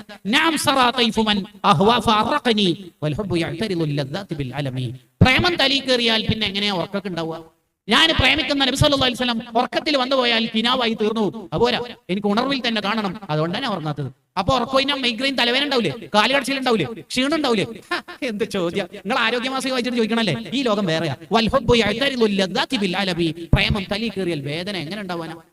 അതുകൊണ്ടല്ലേ ഉഹദ് യുദ്ധത്തില് നബി സല്ലല്ലാഹു അലൈഹി വസല്ലം തങ്ങൾക്കെതിരെ അമ്പ് വരുന്ന സമയത്ത് ഖതാദ റളിയല്ലാഹു അൻഹു ആ അമ്പിന് നേരെ മുഖം വെച്ചു കൊടുത്തത്, കണ്ണാണ് നേരെ വെച്ചു കൊടുത്തത്. കണ്ണിലേക്ക് ഇരുമ്പിന്റെ അമ്പ് തുളഞ്ഞു കയറി. ആ അമ്പ് ഖതാദങ്ങൾ വലിച്ചൂരി. അപ്പൊ കണ്ണറ്റുപോയി, ഞരമ്പിൽ തൂങ്ങി. ഈ കണ്ണു എടുത്തിട്ട് നബി സല്ലല്ലാഹു അലൈഹി വസല്ലം തങ്ങളുടെ അടുത്തേക്ക് പോയി. റസൂലുള്ളാഹി കരഞ്ഞുപോയി. എന്താണ് ഖതാദ ഈ ചെയ്തേക്കണത്? അല്ല, പിന്നെ തങ്ങൾക്കെതിരെ അമ്പ് വരുമ്പോൾ ഞാൻ പിന്നെ നോക്കിക്കലാണ്. കണ്ടോ? അപ്പൊ ഈ വേദന എന്നേരം ഉണ്ടായില്ലേ? ഇല്ല. എന്തുകൊണ്ട്? പ്രേമം തല്ലി കയറി. അബൂ ദുജാന റളിയല്ലാഹു അൻഹു നബി സല്ലല്ലാഹു അലൈഹി വസല്ലം തങ്ങൾക്കെതിരെ അമ്പ് വരും എന്ന് കണ്ടപ്പോൾ നേരെ ഫേസ് ടു ഫേസ് ഇങ്ങനെ നിന്നു. നേരെ ഇങ്ങനെ നിന്നു. നബി തങ്ങൾ ഇങ്ങനെ, അബൂ ദുജാന തങ്ങൾ ഇങ്ങനെ. തങ്ങൾക്കെതിരെ അമ്പ് വരുന്നുണ്ടെന്നാ പറഞ്ഞുകൊടുക്കുന്നത്. അപ്പൊ അബൂ ദുജാനക്ക് അമ്പ് തറക്കൂലേ? ഇല്ല. എന്തുകൊണ്ട്? ഈ പ്രേമിക്കുന്നവർക്ക് വേദന ഇല്ല, നേരത്തെ പറഞ്ഞില്ലേ, ഇതൊന്ന് പറഞ്ഞുകൊടുക്കണോ? മനസ്സിലാകുന്നില്ലേ പറയുന്നത്? 19 ഇരുമ്പിന്റെ അമ്പ് ഇവിടെ കയറിയിട്ട് 19 ദ്വാരത്തുനിന്ന് ബ്ലഡ് ഒലിക്കുമ്പോ പറയണത് മുത്തനബി നോക്കല്ലേ. അതിന് പ്രേമം നമുക്കറിയോ? നമുക്കറിയോ? ഇല്ല. അതാണ് പ്രശ്നം. അറിവില്ലാത്ത നമ്മൾ ഇത് കൈകാര്യം ചെയ്യുന്നുണ്ടല്ലേ, അങ്ങനെയൊക്കെ ഉണ്ടാവും എന്ന് കമന്റ് ബോക്സിൽ യുക്തിവാദി എന്തൊക്കെ ട്രോളുമ്പോൾ നമുക്ക് വീണ് പോകുന്നത്. അതറിയില്ല, അതാണ് അതിന്റെ ഒരു പ്രശ്നം. അറിയാം, ഈ ലോകത്തേക്ക് നമ്മളൊന്ന് പ്രവേശിക്കും, അള്ളാഹുവിനെ സ്നേഹിച്ച് നടക്കണം, എന്നിട്ട് നമ്മളുടെ ജീവിതം നന്നാക്കിയെടുക്കണം. അങ്ങനെ ഒരു നിസ്കാരം കഴിഞ്ഞാൽ ആ നിസ്കാരത്തിന്റെ ടേസ്റ്റ് നിങ്ങളൊന്ന് ആസ്വദിച്ചു നോക്കൂ. അള്ളാഹുവിനെ ഇഷ്ടപ്പെട്ടുകൊണ്ടുള്ള ഒരു നിസ്കാരം. കൈ കെട്ടുന്ന സമയത്ത് തന്നെ വിറക്കും, ഹൃദയം ഇങ്ങനെ തപിക്കും. അതുകൊണ്ടാണ് മഹാന്മാർ വുളു എടുക്കുമ്പോൾ അവരുടെ ശരീരത്തിന്റെ നിറം മാറിപ്പോകണം. ഒരു മഹാൻ അള്ളാഹുവിനോട് ദ്വാരക്കുമ്പോൾ ചോദിക്കുന്നുണ്ട്, എന്താ റബ്ബേ നീ വലിയ സൂറത്തൊന്നും ഇറക്കാതിരുന്നത്? ആകപ്പാട് ഖുർആനിലുള്ളത് അൽ ബഖറ, ആല ഇംറാൻ, അതൊക്കെ 2-2.5 മണിക്കൂർ കൊണ്ട് ഓതിത്തീരുന്നു. ഒരു ദിവസം ഫുൾ ഓതാൻ പറ്റുന്ന ഒരു സൂറത്തായിട്ട് കിട്ടിയില്ലെങ്കിൽ എങ്ങനെയുണ്ട്? വേറൊരു മഹാൻ, അല്ല റബ്ബേ നീ എന്തിനാ ഈ നന്മ എഴുതുന്ന മലക്കിനൊക്കെ വെച്ചത്? ഞാൻ ചെയ്യുന്ന നന്മ എല്ലാം ആ മലക്ക് അറിയുന്നുണ്ടല്ലോ, എനിക്ക് നീ മാത്രം അറിയുന്നത് നിങ്ങൾ ചെയ്യണമെന്നുണ്ട് രഹസ്യമായിട്ട്. അങ്ങനെ എഴുതാലോ ആ മലക്ക് എഴുതുമല്ലോ. ഏതാ ലോകം നോക്കികൾ? അപ്പോഴാണ് നമ്മളിങ്ങനെ ഇത് കൊടുത്തത്. ഫോട്ടോ എടുത്തിട്ടില്ലെങ്കിൽ ഒരു രസക്കുറവ് നമുക്ക് ഫീൽ ചെയ്യണം. കണ്ടോ? അതാണ് കൂട്ടുകാരെ അള്ളാഹുവിനെ പ്രേമിച്ചവരുടെ ലോകം. സാബിത്തുൽ ബുനാനി റളിയല്ലാഹു അൻഹു അനസ് ബിൻ മാലിക് റളിയല്ലാഹു അൻഹുവിന്റെ പ്രിയപ്പെട്ട ശിഷ്യനാണ്. സാബിത്തും ഫിദ്ദീൻ അന്നഹു കസ്മിഹി, പേര് പോലെ സാബിത്തും ഫിദ്ദീൻ, ദീൻ ജീവിതത്തിൽ കൊണ്ട് നടന്ന താബിഈ പ്രമുഖനാണ് സയ്യിദുന സാബിത്തുൽ ബുനാനി റളിയല്ലാഹു അൻഹു. എല്ലാ ദിവസവും ഒരു ഖത്മ ഓതി തീർക്കും. എല്ലാ ദിവസവും ഡെയിലി 300 റക്അത്ത് സുന്നത്ത് നിസ്കരിക്കും. മഹാനവറുകൾ വഫാത്തായി. ചരിത്രം നീട്ടിക്കൊണ്ടുപോവല്ല, ആശയം കിട്ടാൻ വേണ്ടി ചുരുക്കി പറയാണ്. സാബിത്ത് റളിയല്ലാഹു അൻഹു വഫാത്തായപ്പോൾ സാബിത്ത് തങ്ങളെ ഖബറടക്കുന്ന ഘട്ടത്തിൽ കല്ല് മുകളിൽ വെച്ച് അതിന്റെ മേലെ മണ്ണിടാറുണ്ടല്ലോ, അതിന്റെ ഒരു സ്റ്റൈല്. അങ്ങനെ കല്ലിങ്ങനെ വെച്ചുകൊണ്ടിരിക്കുമ്പോൾ ഒരു കല്ല് താഴെ വീണുപോയി. മഹാന്റെ ദേഹത്തിന്റെ സൈഡിൽ വീണുപോയി. അതെടുക്കാൻ വേണ്ടി ബാക്കി കല്ലൊക്കെ മാറ്റിയിട്ട് ഖബർ കുഴിക്കുന്ന ചിലർ താഴെ ഇറങ്ങി. അപ്പോൾ കണ്ട എന്താണെന്നറിയോ? മഹാൻ ഖബറിന്റെ ഉള്ളിൽ നിന്ന് നിസ്കാരം തുടങ്ങിയിട്ടുണ്ട്. ഇത് കണ്ടിട്ട് ഇവർ ഞെട്ടിപ്പോയി. ഖബറിന് നിസ്കാരം, ജീവിതത്തിൽ കൂടുതൽ ചെയ്ത കാര്യം ഖബറിൽ നിന്ന് ചെയ്യാനുള്ള തൗഫീക്ക് മഹാന്മാർക്ക് അള്ളാഹു നൽകും. അതിനെക്കുറിച്ച് ഒരു അധ്യായം തന്നെ ഉണ്ട് ഇബ്നു റജബുൽ ഹംബലി തങ്ങളുടെ അഹ്വാലുൽ ഖുബൂർ എന്ന ഗ്രന്ഥത്തിൽ. ഈ സാബിത്ത് തങ്ങളുടെ ഖബറിന്റെ പരിസരത്തൂടെ പോകുമ്പോൾ തന്നെ മനുഷ്യന്മാർ ഖുർആൻ ഓത്ത് കേൾക്കാറുണ്ട് എന്ന് പ്രസ്തുത ഗ്രന്ഥത്തിലും കശ്ഫുൻ നൂർ അൻ അസ്ഹാബിൽ ഖുബൂറിലും ശറഹു സുദൂറിലും ഒക്കെ മഹാന്മാർ എഴുതി വെച്ചിട്ടുണ്ട്. അത് വേറെ ലോകം. ഖബർ ഒഴിക്കുന്ന എല്ലാവരും പാടെ വേഗം മഹാന്റെ വീട്ടിലേക്ക് വന്നു. എന്നിട്ട് മോളോട് ചോദിച്ചു, അൽ ഫവായിദുൽ മുഖ്താർ എന്ന കിതാബിൽ കാണാം, മോളോട് ചോദിച്ചു, എന്താണ് വാപ്പാന്റെ ലൈഫ് സ്റ്റൈൽ ഒന്ന് പറഞ്ഞുതരുമെന്ന്. അതിന് മഹാന്റെ മകൾ പറയാ, എന്റെ വാപ്പ പാതിരാത്രി നീണ്ട നേരം നിസ്കരിക്കും, വളരെ നീണ്ട നേരം നിസ്കരിക്കും. എന്നിട്ട് നിസ്കാരം കഴിഞ്ഞാൽ ഒരുപാട് നേരം കരഞ്ഞുകൊണ്ട് എന്റെ വാപ്പ ദ്വാരക്കാറുണ്ട്, അള്ളാഹുവേ പിന്നെ ഖബറിൽ നിന്ന് ആർക്കെങ്കിലും നിസ്കരിക്കാൻ തൗഫീഖ് കൊടുക്കുന്നുണ്ടെങ്കിൽ അത് കൊടുക്കാൻ പറ്റോ, കൊടുക്കൽ അതിന്റെ നിയമത്തിൽപ്പെട്ടതാണോ, പ്രോട്ടോകോൾ അനുസരിച്ച് അത് പറ്റോ ഇല്ലയോ എന്നൊന്നും എനിക്കറിയില്ല. ഖബറിൽ നിന്ന് ആർക്കെങ്കിലും നിസ്കരിക്കാൻ തൗഫീഖ് കൊടുക്കുന്നുണ്ടെങ്കിൽ ഈ പാവപ്പെട്ട സാബിത്തിന് നീ നൽകണേ എന്ന് പറഞ്ഞാൽ ഫർള് നിസ്കാരം ഡെയിലി കൃത്യമായി നിസ്കരിച്ചിട്ടും എല്ലാ ദിവസവും 300 റക്അത്ത് സുന്നത്ത് നിസ്കരിച്ചിട്ടും പൂതി തീർന്നിട്ടില്ല, നിന്റെ മുമ്പിൽ സുജൂദ് ചെയ്യാനുള്ള പൂതി തീർന്നിട്ടില്ല, ഖബറിനും തരണേ പ്ലീസ് എന്നാണ് പറയുന്നത്. ഇനി നമ്മളോട് ചോദിക്കുന്നു, മഗ്‌രിബിന്റെ ശേഷമുള്ള സുന്നത്ത് നിസ്കരിച്ചിട്ടുണ്ടോ, ഇന്നലെ വിത്ർ നിസ്കരിച്ചിട്ടുണ്ടോ എന്ന് നമ്മളോട് ചോദിക്കും. നമ്മളോട് ചോദിക്കും. നമുക്ക് നമ്മളോട് ചോദിക്കാനുള്ള ചോദ്യങ്ങൾ ഇല്ലാത്തതുകൊണ്ടല്ല, സമയമില്ല, അതാണ് നമ്മുടെ പ്രശ്നം. നമ്മൾ ബാക്കിയുള്ള എല്ലാവരെയും വിലയിരുത്തും. അയാൾ ശരിയില്ല, അയാൾ എനിക്ക് പണ്ടേ പിടിക്കില്ല, അയാൾ ഒരു ഫോട്ടോന്റെ ആളാണ്, അയാൾ ഉസ്താദ്മാരെ മുമ്പിൽ വലിയ ആളാവുന്ന ആളാണ്, എനിക്ക് ഒരാളെ കണ്ടാത്തിന് മനസ്സിലാവും ഉസ്താദേ, കണ്ടാ എല്ലാവരും നമ്മൾ വിലയിരുത്തും. പക്ഷെ നമുക്ക് നമ്മളെ നോക്കാൻ സമയമില്ല. കാരണം നമ്മൾ ആദ്യം തുടങ്ങൽ തന്നെ ഫഅല, അവൻ പ്രവർത്തിച്ചു. നമ്മൾ പ്രവർത്തിക്കാൻ കുറെ ലേറ്റ് ആകുന്നുണ്ട്. നമുക്ക് നമ്മളെ അറിയണം, നമുക്ക് നമ്മളെ നോക്കാൻ സമയം, നമുക്ക് നമ്മളെ ഒന്ന് വിലയിരുത്തണം, ഹൃദയത്തിലേക്ക് ഒരു സെൽഫി എടുക്കണം, നമ്മളെ കുറിച്ച് ആലോചിക്കണം. നമ്മൾ കിബറന്മാരായാലും അള്ളാഹുവിന്റെ ഇഷ്ടം നമുക്ക് കിട്ടൂല. അണുമണി തൂക്കം കിബറിന്റെ ഒരംശം നമ്മുടെ കൽബിലുണ്ടെങ്കിൽ ലാ യദ്ഖുലുൽ ജന്ന, അയാൾ സ്വർഗ്ഗത്തിലെത്തൂല. കിബർ എന്ന് പറഞ്ഞാല് ക്യാൻസറിനേക്കാൾ വലിയ രോഗമാണ്. ക്യാൻസർ വന്നാൽ എന്താ, മരിക്കൽ വേറെ പ്രശ്നം, അതിന്റെ അപ്പുറം എന്തൊക്കെ സംഭവിക്കോ, പൊട്ടിത്തെറിക്കോ, മരിക്കും അല്ലേ? അതെ, ക്യാൻസർ വന്നാൽ മരിക്കും. അതെ, കിബർ വന്നാൽ ചത്തുപോകും. ഈമാനില്ലാതെ മരിക്കുന്ന ഒരു തെറ്റാണ് കിബർ എന്ന് ദഖീറത്തുൽ ഖൈർ എന്ന ഗ്രന്ഥത്തിൽ കാണാം.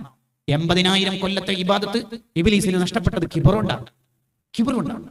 എനിക്ക് കിബറില്ല എന്നൊരാൾക്ക് തോന്നുന്നുണ്ടെങ്കിൽ അതൊരു കിബറാണ്. ഒരു അണുമണി തൂക്കം കിബറിന്റെ ഒരു അംശം നമ്മുടെ കൽബിൽ വന്നു പോയാൽ അയാൾക്ക് പിന്നെ സ്വർഗ്ഗമില്ല. കിബറിന്റെ അടയാളം ഇമാം ഗസാലി റളിയല്ലാഹു അൻഹു പറയുന്നുണ്ടല്ലോ. കിബറിന്റെ അടയാളം എന്താണ്? ഒന്ന്, ഉപദേശങ്ങൾ സ്വീകരിക്കാനുള്ള മടിയുണ്ടെങ്കിൽ അത് കിബറിന്റെ അടയാളം. അതാണല്ലോ ലിബറൽ ലോകത്തെ കുട്ടികൾ, my life is my choice, എന്റെ കാര്യം ഞാൻ നോക്കിക്കോളാം, എന്റെ കല്യാണത്തിന് ഉമ്മയുടെ വേണം. അല്ല, ഉമ്മാനോട് ഞാൻ ഒരു കാര്യം ചോദിച്ചോട്ടാ, ഈ മൂത്താപ്പന്തിനെ ഇടയ്ക്കിടയ്ക്ക് നമുക്ക് വരുന്ന അന്വേഷണങ്ങളെല്ലാം മുടക്കണത് മൂപ്പര് വലിയ ഫണ്ടൊന്നും തരുന്നൊന്നുമില്ലല്ലോ, മൂപ്പര് ഭയങ്കര അഭിപ്രായമാണല്ലോ. അതിന് മൂത്താപ്പ ഇളയപ്പ കാർമറി ഇടപെടക്കണ്ടോ? പുതിയ കാലത്തെ കുട്ടികളുടെ ഡയലോഗ് ഉണ്ടെങ്കിൽ ആരും ഇടപെടുന്നത് അവർക്ക് ഇഷ്ടമല്ല, ആരും ഉപദേശിക്കുന്നത് ഇഷ്ടമല്ല, ഞാൻ എന്റെ ലോകത്ത് പോയിക്കോളാം എന്ന ചിന്ത. ലിബറലിസം ആരൊക്കെ വലിയ ആശമായി കൊണ്ട് നടന്നിട്ടുണ്ടോ ആ രാജ്യങ്ങൾ മുഴുവനും ഇപ്പൊ പരാജയപ്പെട്ടുകൊണ്ടിരിക്കുക. രണ്ടാമത് ജനിക്കുന്ന കുട്ടി നിയമവിരുദ്ധരാണ്, ഒരു കുട്ടി മാത്രമേ പറ്റുള്ളൂ എന്ന് പറഞ്ഞ റഷ്യാദ കൂടുതൽ പ്രസവിക്കുന്ന പെണ്ണിന് സമ്മാനം പ്രഖ്യാപിച്ചിട്ട് കല്യാണവും പ്രസവവും അതൊക്കെ നമ്മുടെ ജീവിതത്തിന്റെ കരിയർ നഷ്ടപ്പെടുത്തും എന്ന് പ്രഖ്യാപിച്ച ജപ്പാനും ഈ ചൈനയൊക്കെ ഇപ്പൊ എവിടെ നിൽക്കുന്നറിയോ? ഒരു വർഷത്തിൽ 1000 സ്കൂൾ പൂട്ടുക അവിടെ, കല്യാണം കഴിക്കാൻ പ്രോത്സാഹിപ്പിക്കുക അവിടെ, ആഴ്ചയിൽ 3 ദിവസം ലീവ് കൊടുക്കുക അവിടെ, നിങ്ങൾ കുടുംബമായി ജീവിക്കൂ, 29% വൃദ്ധന്മാരെ കൊണ്ട് രാജ്യം വീർപ്പ് മുട്ടിയിട്ടുള്ളത് എന്നവര് കുമ്പസരിക്കുക. കൂട്ടുകാരെ, ലിബറൽ ലോകത്തേക്കല്ല നമ്മൾ കൊണ്ടത്. കിബറിന്റെ ഒരു അടയാളാണ്, ആരുപദേശിച്ചാലും ഒരു സ്വീകരിക്കൂല. എന്റെ കാര്യം ഞാൻ നോക്കിക്കോളാം എന്നുള്ള നിലപാട്. എന്റെ കാര്യം ഞാൻ നോക്കിക്കോളാം എന്ന് പറയുന്ന സിദ്ധാന്തം എനിക്ക് മനസ്സിലായില്ല. എന്താണ് പറയുന്നത്? ഈ കട്ടൗട്ടും ഫ്ലക്സ് ഒക്കെ കെട്ടാല് മതിന്റെ ഒക്കെ മേലെ കയറുന്ന കുട്ടി ഉണ്ടല്ലോ, പോർച്ചുഗൽ അർജന്റീനയൊക്കെ, അതെ, ഈ കുട്ടി താഴെ ഇറങ്ങൂല, ഒരു ദിവസം ഇറങ്ങും. എവിടെ? ഈ ഗ്രൗണ്ട് ഫ്ലോറിലല്ല, കുറച്ചുകൂടി താഴെ. എവിടെയാണോ? ഖബറിലേക്ക്. അതെ, അന്ന് ആരെങ്കിലും ഈ സെലിബ്രേറ്റഡ് ടീം ഓഫ് ഫാൻസ് ആരെങ്കിലും ഉണ്ടാവും? ഇല്ല. എന്റെ കാര്യം ഞാൻ നോക്കിക്കോളാം, എന്റെ വണ്ടി ഞാൻ എങ്ങനെ വിടേണ്ടതെന്ന് ആലോചിച്ചോളാം എന്ന് പറയുന്ന കൂട്ടുകാർ. മോനി, ഞാൻ എന്ന് പറഞ്ഞ എന്റെ എന്ന് പറയുന്ന സാധനം ആരാണത്? നിന്റെ വയറ്റിൽ ഉള്ളത് കാഷ്ടം, മൂത്രം, രക്തം, കഫം, ചലം. ചെവി 2 ദിവസം വൃത്തിയാക്കിയിട്ടില്ലെങ്കിൽ വരുന്ന സാധനം എന്താ? ഇന്നലെ തന്ന ഷവർമന്റെ അൽഫാമിന്റെ സാധനം പല്ലിന്റെ ഇടയിൽ കുടുങ്ങിയിട്ട് ഇന്ന് മണപ്പിച്ചാൽ, തിന്നുകൊണ്ടിരിക്കുന്ന falooda, chocobar, ice cream, vanilla, butterscotch ഛർദ്ദിച്ചാൽ നമ്മുടെ ഉള്ളിൽ നിന്ന് എന്താണ് എടുക്കാൻ പറ്റുന്ന കാര്യമായിട്ടുള്ള സാധനം ഉള്ളത്? അതെല്ലാം എടുക്കട്ടെ. പനി പിടിച്ചിട്ട് ഹോസ്പിറ്റലിൽ എത്തി, ടെസ്റ്റ് ചെയ്തുകൊണ്ടിരിക്കുമ്പോൾ ഡോക്ടർമാർ പറയാണ് നിന്റെ ബ്ലഡ് ഒന്ന് ജസ്റ്റ് ഒന്ന് ടെസ്റ്റ് ചെയ്യണമായിരുന്നു. എന്തിനാ ഡോക്ടറെ? ഒന്നുമില്ല, വലിയ പ്രശ്നമൊന്നുമില്ല. എന്നാലും ഇൻസ്റ്റിറ്റ്യൂഷൻ ഓഫ് ക്യാൻസർ സെന്ററിലേക്ക് നിന്റെ ബ്ലഡ് ഒന്ന് സാമ്പിള് തീർന്ന് ക്യാൻസർ ഉണ്ട് എന്നല്ല, ക്യാൻസർ ഉണ്ട്. പേടിക്കൊന്നും വേണ്ട, നീ എന്തിനാ പേടിക്കുന്നത്? ബേജാറ് എന്തിനാ വെറുക്കുന്നത്? ഒന്ന് ജസ്റ്റ് ഇനി എന്ത് സമാധാനിപ്പിച്ചിട്ട് കാര്യമില്ല. ഇനി കുറച്ച് കാലത്തേക്ക് ഇൻസ്റ്റയിൽ കയറൂല, യൂട്യൂബിൽ കയറൂല, ഇല്ല അല്ലെ? ഇത്രേ ഉള്ളൂ. നമ്മൾ എന്തിനായി അഹങ്കരിക്കണത്? നമുക്ക് എന്താ ഉള്ളത്? നമ്മൾ ആരാ? എന്റെ കാര്യം ഞാൻ നോക്കിക്കോളാം, ഉമ്മ വേണ്ട, ഉപ്പ വേണ്ട. കൂട്ടുകാരെ, നമ്മൾ അങ്ങനെ ധിക്കാരഭാവം ഉള്ളവരാവരുത്. അങ്ങനെ വേണ്ട. നമ്മൾ ആരെങ്കിലുമൊക്കെ നിയന്ത്രിക്കണ്ടേ?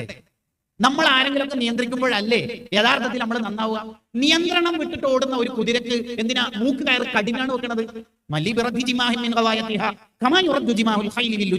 നിയന്ത്രണം ഉണ്ടാവുമ്പോഴല്ലേ കുതിരയാവുക. ഇല്ലേ? നമ്മളെന്തിനാ അലാറം വെക്കണത്? ഉറക്കം അങ്ങനെ അനന്തമായി പോയാൽ നാളത്തെ പരീക്ഷ മിസ്സാവൂലേ? നമ്മളെന്തിനാ വണ്ടിക്ക് ബ്രേക്ക് ഫിറ്റ് ചെയ്തേക്കണത്? അങ്ങനെ പാവപ്പെട്ട ഏതെങ്കിലും കുട്ടിയോ വൃദ്ധന്മാരോ നടന്നു പോകുമ്പോ, അല്ലെങ്കിൽ എന്തെങ്കിലും വല്ല ആക്സിഡന്റിന് ചാൻസ് ഉണ്ടാകുമ്പോൾ ബ്രേക്ക് പിടിക്കണ്ടേ? നിയന്ത്രണം വേണം. അപ്പോഴല്ലേ നമ്മുടെ ജീവിതത്തിന് സൗന്ദര്യം ഉണ്ടാവുക. എന്റെ കാര്യം ഞാൻ നോക്കിക്കോളാം, ഒരു നിയന്ത്രണം പാടില്ല എന്നാണ് നമ്മൾ പറയുന്നതെങ്കിൽ ഈ ട്രാഫിക് സിഗ്നൽ ഒരു നിയന്ത്രണമല്ലേ? ഈ ബ്രേക്ക് ഒരു നിയന്ത്രണമല്ലേ? അല്ല. അപ്പൊ ആരുടെയെങ്കിലും എന്തെങ്കിലും നൂലാമാല വർത്തമാനത്തിൽ നമ്മൾ വീണു പോകാതെ നമ്മൾ കിബറില്ലാത്തവരായി മാറണം. എങ്കിൽ നമ്മുടെ ഖൽബ് അള്ളാഹുവിലേക്ക് അടുത്തോട്ട്. അങ്ങനെ അള്ളാഹുവിലേക്ക് അടുത്താൽ അയാൾക്ക് അള്ളാഹു മഗ്ഫിറത്ത് നൽകും. അള്ളാഹു ഒരാളെ ഇഷ്ടപ്പെടുമ്പോൾ അയാളിൽ ഉണ്ടാവുന്ന ചില അടയാളങ്ങളാണ് ഇനി പറയാൻ പോകുന്നത്. ഒരാളെ അള്ളാഹു ഇഷ്ടപ്പെടുമ്പോൾ അയാളിൽ ചില അടയാളങ്ങൾ ഉണ്ടാവും. ഇനി വേണമെങ്കിൽ ഈ കണ്ടന്റിനെ തിരിച്ചും വായിക്കാം. എങ്ങനെ? അള്ളാഹുവിന്റെ ഇഷ്ടം കിട്ടാൻ നമ്മൾ ചെയ്യേണ്ട കാര്യങ്ങൾ. 1, കസറത്തു ദിക്രിഹി, അള്ളാഹുവിന് കൂടുതൽ ദിക്റില്ല. വദ്ദാകിരീന അല്ലാഹ കസീറൻ വദ്ദാകിറാത്ത്, കൂടുതൽ ദിക്ർ ചെല്ലുന്നവർക്ക് അള്ളാഹു വലിയ സമ്മാനം വെച്ചിട്ടുണ്ടെന്ന് പരിശുദ്ധ ഖുർആൻ ഖാല അല്ലാഹു അസ്സ വജൽ. എന്താണ് ഈ കൂടുതൽ ദിക്ർ ഇല്ല എന്ന് പറഞ്ഞാൽ? എല്ലാ സമയത്തും ദിക്ർ അല്ല. ഒരു പക്ഷേ കോറയിൽ പണിയെടുക്കുന്നവർക്ക്, കോളേജിൽ വർക്ക് ചെയ്യുന്നവർക്ക്, ബിസിനസ്സുകാർക്ക്, അടുക്കള പണിയിൽ എൻഗേജ് ആവുന്നവർക്ക് കഴിയോ? ഇല്ല. കൂടുതൽ ദിക്ർ ഇല്ലുക എന്ന് പറഞ്ഞാൽ ഇബ്നു സ്വലാഹ് റളിയല്ലാഹു അൻഹു പറഞ്ഞു, നിർദ്ദേശിക്കപ്പെട്ട ഔറാദുകൾ കറക്റ്റ് ചൊല്ലിയാൽ മതി. ടോയ്ലറ്റിലേക്ക് പോകുമ്പോൾ, വരുമ്പോൾ, ഉറങ്ങാൻ നേരത്ത്, ഉറക്കത്തൊന്ന് ഉണരുമ്പോൾ, വീട്ടിലേക്ക് കയറുമ്പോൾ, വീട്ടിൽ നിന്ന് ഇറങ്ങുമ്പോൾ, പള്ളിയിലേക്ക് കയറുമ്പോൾ, ഇറങ്ങുമ്പോൾ, വുളൂഇന്റെ മുമ്പ്, വുളൂഇന്റെ ശേഷം, നിസ്കാര ശേഷം മതി, തീർന്നു. ഇതന്നെ കൂടുതൽ ദിക്റില്ല എന്ന് പറഞ്ഞാൽ. അല്ലാതെ മഹാന്മാരെ പോലെ 40,000 50,000 ഒന്നും ഒരു പക്ഷേ നമ്മളെ കൊണ്ട് കഴിഞ്ഞോളുന്നില്ല. ഈ പറഞ്ഞ പോലെ ഓരോ കാര്യങ്ങൾ ചെയ്യുമ്പോൾ നിർദ്ദേശിക്കപ്പെട്ട ദിക്ർ ഉണ്ടാവും. രാവിലെയും വൈകുന്നേരവും ചൊല്ലാൻ നിർദ്ദേശിക്കപ്പെട്ട ദിക്ർ. ടോയ്ലറ്റിലേക്ക് പോകുമ്പോൾ ഒരാളെ കണ്ടാൽ ചൊല്ലേണ്ട സലാം, പിരിയുമ്പോൾ, വീട്ടിലേക്ക് എത്തുമ്പോൾ, ഒരാൾക്ക് കൊടുക്കുമ്പോൾ ബിസ്മില്ലാ, ഭക്ഷണം കഴിച്ച് എണീക്കുമ്പോൾ അൽഹംദുലില്ലാ. കണ്ടോ? ഇങ്ങനെ നിർദ്ദേശിക്കപ്പെട്ട ദിക്ർ ചൊല്ലിയാൽ തന്നെ വദ്ദാകിരീന അല്ലാഹ കസീറൻ, കൂടുതൽ ദിക്ർ ചൊല്ലി സ്വർഗ്ഗം വാങ്ങുന്നവരിൽ ഉൾപ്പെടുമെന്ന് മഹാനായ ഇബ്നു സ്വലാഹ് റളിയല്ലാഹു അൻഹു സൂചിപ്പിക്കുന്നു. അതിന് നമ്മൾ ഏറ്റവും കൂടുതൽ ശ്രദ്ധിക്കേണ്ട ഒരു സമയമാണ് പ്രഭാത സമയം. സുബ്ഹിന്റെ ശേഷമുള്ള സമയം വലിയ ബർക്കത്തുള്ള സമയം. അല്ലാഹുമ്മ ബാരിക് ലി ഉമ്മത്തി ഫീ ബുകൂരിഹാ, എന്റെ ഉമ്മത്തിന് നീ വലിയ ബർക്കത്ത് നൽകണേ എന്ന് നബി സല്ലല്ലാഹു അലൈഹി വസല്ലം ദുആയിർന്ന് ബർക്കത്ത് ചോദിച്ചു വാങ്ങിയ സമയമാണ് രാവിലത്തെ സമയം. പലപ്പോഴും പ്രവാസികളടക്കം സുബ്ഹിന് ശേഷം ഉറങ്ങി തീർക്കും. അത് ബർക്കത്തില്ലാതാക്കുന്ന കാര്യമാണ്. സുബ്ഹിന് ശേഷം ഉറങ്ങുക എന്ന് പറഞ്ഞാൽ അയാളുടെ ജീവിതത്തെ തകർത്ത് കളയും, ബർക്കത്തില്ലാതാക്കും. അങ്ങനെ ഒരിക്കലും സംഭവിക്കരുത്. ഉറങ്ങരുത് എന്ന് പറഞ്ഞാൽ വെറും ഉറങ്ങരുത് എന്ന് മാത്രമല്ല, ആ സമയത്ത് മൊബൈൽ കളിക്കാനും പാടില്ല, കോഫി ഷോപ്പിൽ പോകാനും പാടില്ല, തട്ടുകടയിൽ പോകരുത്. ആ സമയത്ത് ഔറാദുകൾ ചൊല്ലി തീർക്കണം. അല്ലാതെ ഉറങ്ങരുത് മാത്രമല്ല, ദുന്യവിയായ കാര്യങ്ങളിൽ നിന്നൊക്കെ, ആസ്വദിക്കുന്ന കാര്യത്തിൽ നിന്നൊക്കെ മാറി ഹുസ്നു തനബ്ബുഹ് ലിമാ വറദ ഫി തശബ്ബുഹ് എന്ന ഗ്രന്ഥത്തിൽ ഇമാം നജ്മുദ്ദീൻ അൽ-ഖുസീ റളിയല്ലാഹു അൻഹു ആ കാര്യം വിശദീകരിക്കുന്നു. രാവിലത്തെ സമയം വലിയ ബർക്കത്തുള്ള സമയമാണ്. അതാണ് ഇമാം നവവി റളിയല്ലാഹു അൻഹു അവിടുത്തെ റൂഉത്തുൽ മസാഇൽ എന്ന ഗ്രന്ഥത്തിൽ പറയുന്നത് കാണാം, നിനക്ക് എന്ത് തുടങ്ങാനുണ്ടെങ്കിലും രാവിലെ തുടങ്ങണം. അതുകൊണ്ടാണ് നിക്കാഹ് രാവിലെ സുന്നത്ത്. നമ്മുടെ നാട്ടിൽ പലപ്പോഴും വൈകുന്നേരം നിക്കാഹ് നടക്കുന്നത്. അതല്ല, രാവിലെയാണ് നിക്കാഹ് സുന്നത്ത്. വെള്ളിയാഴ്ച രാവിലെ ശവ്വാൽ മാസം പള്ളിയിൽ സ്വാലിഹീങ്ങൾ പങ്കെടുക്കുന്ന മജ്ലിസിൽ ഇതാണ് നിക്കാഹിന്റെ സുന്നത്തുകൾ. ഇങ്ങനെ നിക്കാഹ് ചെയ്താൽ ആ നിക്കാഹിലൂടെ ഉണ്ടാവുന്ന മക്കളിൽ, കുടുംബത്തിൽ, ദാമ്പത്യത്തിൽ, എല്ലാത്തിലും അല്ലാഹു ബർക്കത്ത് നൽകും. നമ്മളെ മക്കൾ നന്നാവാൻ മഹാന്മാര് പറയാണ്, ഭാര്യയ്ക്ക് കൊടുക്കുന്ന മഹറും പിന്നീട് ഭാര്യയ്ക്ക് കൊടുക്കുന്ന ചെലവിന്റെ പൈസയും ഇത് രണ്ടും ഹലാലായാൽ ഷുവർ ആ നിക്കാഹിലൂടെ പിന്നീട് വളരുന്ന ജനിക്കുന്ന മക്കൾ സ്വാലിഹീങ്ങളാകും. ഹുസ്നു തനബ്ബുഹ് എന്ന കിതാബിൽ ഉണ്ട്. അവരെത്രയാ മഹർ കൊടുക്കണത്? അതുകൊണ്ട് നീ 5 പവൻ കൊടുത്താൽ പോരാ, ലോൺ ആണെങ്കിൽ ലോൺ എടുക്കൂ എന്നല്ല ഉമ്മമാര് പഠിപ്പിച്ചു കൊടുക്കേണ്ടത്. ലോൺ എടുത്തിട്ടാണോ മഹർ വാങ്ങേണ്ടത്? കടം വാങ്ങിയിട്ടാണോ ഇങ്ങനെ ജീവിതം തീർക്കേണ്ടത്? അല്ല, ഉള്ളതിനനുസരിച്ച് മുന്നോട്ട് പോകുക. ദൂർത്തുണ്ടാവരുത് നമ്മുടെ ജീവിതത്തിൽ. ഈ ദൂർത്തും എൻഗേജ്മെന്റിന്റെ ദൂർത്തൊക്കെ അള്ളാഹ് ഇഷ്ടപ്പെടുവോ? അള്ളാഹുവിന് ഏറ്റവും വെറുപ്പുള്ള കാര്യമാണ് ഇളാഅത്തുൽ മാൽ, സമ്പത്ത് നശിപ്പിക്കലെന്ന് മുഹമ്മദുർ റസൂലുള്ളാഹി സ്വല്ലല്ലാഹു അലൈഹി വസല്ലം. ഈ എൻഗേജ്മെന്റിന്റെ പേരിലൊക്കെ നടത്തുന്ന ദൂർത്തുകൾ ആലോചിക്കുക. എങ്ങനെ അള്ളാഹു അത് പൊരുത്തപ്പെടുക? ഈ സ്നിക്കേഴ്സും ഗാലക്സിയും ബോണ്ടിയൊക്കെ തിന്നാനാ ഒറ്റൊരു ഉദ്ദേശമേ ഉള്ളൂ, അതൊന്ന് വീഡിയോ എടുക്കണം, റീല് വിടണം, എന്നിട്ട് നാട്ടുകാരെ മുന്നിൽ 4 പൂവും 5 ലൈക്കും കിട്ടണം. ഇതിങ്ങനെ ഒരു വീഡിയോ ഓടണം ഫാമിലി ഗ്രൂപ്പിലും മഹല്ല് ഗ്രൂപ്പിലും. ഇത് മാത്രമല്ലേ താല്പര്യമുള്ളൂ? കടുത്ത തെറ്റല്ലേ ശരിക്കും പറഞ്ഞാൽ നമ്മൾ ചെയ്തുകൊണ്ടിരിക്കുന്നത്? എന്ത് തെറ്റ്? സമ്പത്ത് നശിപ്പിക്കലെന്ന് മാത്രമല്ല, ഈ വീഡിയോ കാണുന്ന പാവങ്ങൾ മുഴുവനും സമ്മർദ്ദത്തിലാവൂലേ? എന്റെ മോള് ഫൗസീന്റെ കല്യാണം അടുത്ത 18-നാണ്, ഞാൻ എന്താ ഇപ്പൊ ചെയ്യുക, ഇങ്ങനെയൊക്കെ ചെയ്യും. അവരാണ് മാനസിക സമ്മർദ്ദത്തിലാവൂലേ? അവരെ വേദനിപ്പിച്ച കുറ്റമല്ലേ? ചില ആൾക്കാർക്ക് അങ്ങനെ ഒരു സൂക്കേടുണ്ട്. മുപ്പര് എന്ത് ഹോട്ടലിൽ നിന്നും പുറത്തു പോയിട്ട് ഫുഡ് കഴിച്ചാൽ അത് സ്റ്റാറ്റസ് ഇടണം. സ്റ്റാറ്റസ് ഇടണം. നമ്മൾക്ക് വലിയ പ്രതിഭയൊന്നും ആവാൻ കഴിഞ്ഞില്ലെങ്കിലും മനുഷ്യനാവാൻ എന്തായാലും കഴിയണം. അത് ഏറ്റവും പ്രധാനം. വലിയ പ്രതിഭയൊന്നും ആയിട്ടില്ലെങ്കിലും ഒരു മനുഷ്യനാവാൻ എപ്പോഴും കഴിയും. ഒരു സഹതാപം, ഒരു സിമ്പതി, ഒരു സ്നേഹം ഒക്കെ നമുക്ക് വേണം. ദൂർത്ത് കടുത്ത തെറ്റല്ലേ? ഇന്നൽ മുബദ്ദിരീന കാനൂ ഇഖ്വാന ശയാത്തീൻ, പിശാചിന്റെ സുഹൃത്താണ് ദൂർത്തുള്ളവർ എന്ന് ഖുർആൻ പറഞ്ഞ അതിന്റെ അപ്പുറം എന്താ നമുക്ക് വേണ്ടത്? ഖുർആനല്ലേ പറയുന്നത് ദൂർത്ത് പാടില്ല? അത് നമുക്ക് ഉണ്ടാവരുത്. കല്യാണത്തിന്റെ പേരിലൊക്കെ നമ്മുടെ നാട്ടിൽ നടക്കുന്ന വൃത്തികേട് എന്തൊക്കെയാണ് റഹ്മാനെ! അതിൽ നമ്മളെ വാപ്പമാർക്ക് പൊതുവേ നിലപാടുമില്ല. വാപ്പാക്ക് കൺട്രോൾ ഉണ്ടാണ്ടേ? മക്കള് തെറ്റ് ചെയ്യുമ്പോ കൂസലില്ലാത്ത വാപ്പയും ഉമ്മയും സ്വർഗം ഹറാമാക്കപ്പെട്ടവരാണെന്ന് ഹദീസിലില്ലേ? മോനെ എങ്ങനെ മുടി മുറിച്ചാലും കുഴപ്പമില്ല. മോള് ഒന്നിച്ച് പഠിക്കുന്ന മെഡിക്കൽ സ്റ്റുഡന്റിനോട് ലവ് അഫെയർ ആയി കെട്ടിച്ചേരണം, വേറെന്താ ചെയ്യൽ, ഇപ്പത്തെ പിള്ളേരോടൊന്നും പറഞ്ഞിട്ടും കാര്യമില്ല. കൂസലില്ലാത്ത ലിബറൽ രക്ഷിതാവായാൽ എങ്ങനെയാ വാപ്പ സ്വർഗം കിട്ടുക? നിസ്കാര ക്യാമ്പിന്റെ കണക്കും കയ്യിലെ കൗണ്ടറാണോ നിസ്കാര സ്വർഗത്തിന്റെ താക്കോല് എന്ന് പറയുന്നത്? അധിക രക്ഷിതാക്കളും മക്കളുടെ കാരണം കൊണ്ടാണ് നരകത്തിലേക്ക് പോകുക എന്ന് ഇമാമുൽ ഗസാലി റളിയല്ലാഹു അൻഹു പറയുന്നു. അധിക രക്ഷിതാക്കൾ അങ്ങനെയാണ്. അതുകൊണ്ട് നമ്മുടെ ജീവിതത്തിന് ഒരു ചിട്ട വേണം, ദൂർത്തുണ്ടാവണം. അള്ളാഹുവിന്റെ ഇഷ്ടം കിട്ടാനുള്ള വഴി ദിക്റില്ല. അത് രാവിലെ നന്നായി നമ്മൾ ചൊല്ലണം. രാവിലത്തെ സമയം വലിയ ബർക്കത്തുള്ള സമയമാണെന്ന് വിശദീകരിച്ചുകൊണ്ട് ഇമാം നവവി റളിയല്ലാഹു അൻഹു പറയാ, മോനെ നീ രാവിലെ കുറേ ദിക്റൊന്നും ചൊല്ലുന്നില്ലെങ്കിലും ഒരു ദിക്റെങ്കിലും നീ രാവിലെ ചൊല്ലണം. ഒന്നെങ്കിലും. അത് നിധിയാണ്, നിധി. അത് വലിയ ഖനിയാണ്, അത് വലിയ അസറ്റാണ്. ആ സമയത്ത് ഒരു ഔദു ബികലിമാത്തില്ലാഹി തമ്മാത്ത്, ഒരു ബിസ്മില്ലാഹി, ഒരു സ്വലാത്ത്, എന്തെങ്കിലും ഒന്ന് നീ ചൊല്ലണം, ഒന്നെങ്കിലും ചൊല്ലണം. എന്നിട്ട് നമ്മളല്ലെങ്കിലും രാവിലെ എന്തിനാ നമ്മൾ ഉറങ്ങി തീർക്കണത്? ബർക്കത്തുള്ള സമയല്ലേ? എന്റെ ഉമ്മത്തിന് ബർക്കത്ത് ചെയ്യട്ടെ എന്ന് നുബുവത്തിന്റെ നാവ് കൊണ്ട് ദ്വാരുന്നെങ്കിൽ ഇജാബത്ത് ഉറപ്പല്ലേ? ഈ ഹദീസ് ആദ്യമായിട്ട് കേട്ട റാവിയായ സ്വഹാബിയാണ് സ്വഹാബത്തിന്റെ കൂട്ടത്തിൽ ഏറ്റവും വലിയ പണക്കാരൻ. എന്താ കാരണം? ആ സ്വഹാബി രാവിലെ ഔറാദ് കഴിഞ്ഞാൽ ഉടനെ പോകും അങ്ങാടിയിലേക്ക്. ആ സ്വഹാബിക്ക് അള്ളാഹു വലിയ ബർക്കത്ത് കോരി വാരി സമ്പത്തിൽ അള്ളാഹു നൽകി കൊടുത്തു. അതുകൊണ്ട് ജോലി ചെയ്യുന്നവർ രാവിലെ ഷോപ്പ് തുറക്കണം.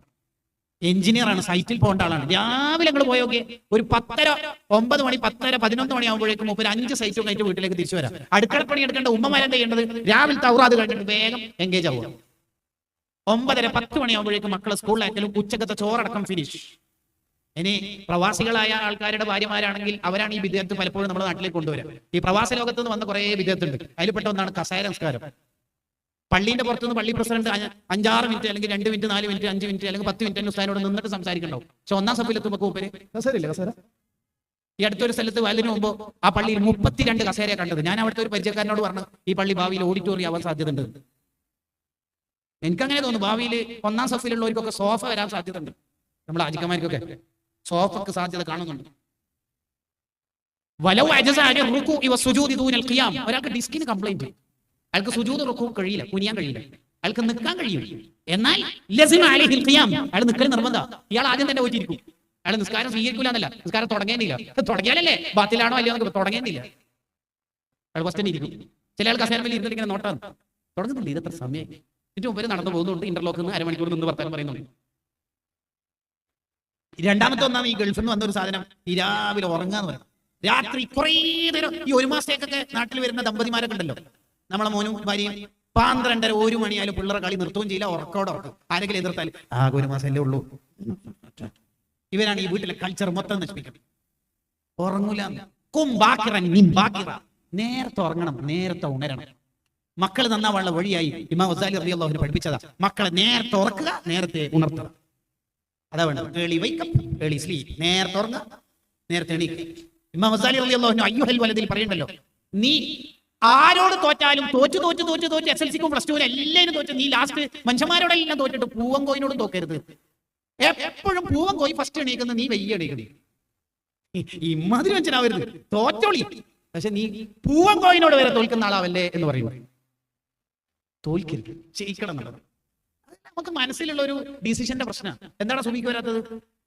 ഹുസൈനെ ഞാനൊന്ന് പേഴ്സണൽ കാണണം എന്നേ വിചാരിച്ചിരുന്നു. എന്തായിരുന്നു കാര്യം? കുറച്ച് ഇങ്ങോട്ട് വന്നാൽ എനിക്ക് ഭയങ്കര വർക്കിന്റെ ഒരു പ്രശ്നമുണ്ട്. എന്ത് പ്രശ്നം? അലാറം വെച്ചൂടെ? അലാറം ബോംബ് പൊട്ടിയവരെ ഞാൻ എണീക്കൂല. എന്താ അത്രക്ക് വർക്ക്? എന്നിട്ടിപ്പോ എന്താ വേണ്ടത്? എന്തെങ്കിലും ദിക്കറാറ്റുണ്ടെങ്കിൽ കിട്ടിയാൽ കുഴപ്പമില്ല എന്നുള്ള അർത്ഥത്തില്. അല്ല, നീ രാവിലെ ഉറക്കത്തുനിന്ന് ഉണർന്നുമ്പോൾ വല്ല ദിക്കറും ചെല്ലല്ല? ഇല്ല. ഉറങ്ങുമ്പോൾ ചെല്ലുന്ന ദിക്കറല്ല? ഇല്ല. പിന്നെ ഞാനിപ്പോ പുതിയ ദിക്കറല്ല തരാനാ. ഈ ഓൺലൈൻ മജ്‌ലിസ് കൊണ്ട് വന്ന ദുരന്താണ്. പുതിയ ദിക്കർ പറയുന്ന ആളാണ് കിഡിൽ ഉസ്താദ്. ഇപ്പൊ ഞാൻ നിങ്ങളോട് പറയാണ് ബിസ്മിക റബ്ബി വദഅതു ജംബി എന്നുള്ള ദിക്കർ ഉറങ്ങാൻ നേരത്തെ ചൊല്ലൽ സുന്നത്താണ്. നിങ്ങൾ പറയും അതല്ല പഴയ മാറ്റർ ഉസ്താദ്, പണ്ടേ നയങ്ങൾ. പിന്നെ ഞാൻ എന്ത് പറയണം? ബിസ്മില്ലാഹില്ലദീ കൻജ ഹർഷുഹു അൽമിൽ അസ്സമാവാതി വൽ അർദ്. ബുധനാഴ്ച വൈകുന്നേരം 4:33 ചെല്ലിയാൽ അങ്ങനെ എന്തൊക്കെ പറയണം. എന്നാലേ ഒരു പഞ്ചിട്ടുള്ളൂ. ഈ ഓൺലൈൻ മജ്‌ലിസ് കൊണ്ട് വന്ന ബിദഅത്തുകളിൽ പെട്ട ഓരോന്ന്. നമ്മൾ താത്താമാരിൽ ഹദ്ദാദൽ ജലീൽ ഇപ്പൊ മജ്‌ലിസ് അതിനല്ലേ ഞാനിപ്പോ അതിലേക്ക് കയറി സംസാരിക്കണേ. അപ്പൊ നിങ്ങൾക്ക് പുതിയ ദിക്കർ വേണോ? എന്ത് പുതിയ ദിക്കർ? എന്ത് ദിക്കറൊക്കെ വേണ്ടത്? എന്റെ ഉറക്കൊന്ന് ശരിയായി കിട്ടാൻ എന്ത് ശരിയാവേണ്ടത്?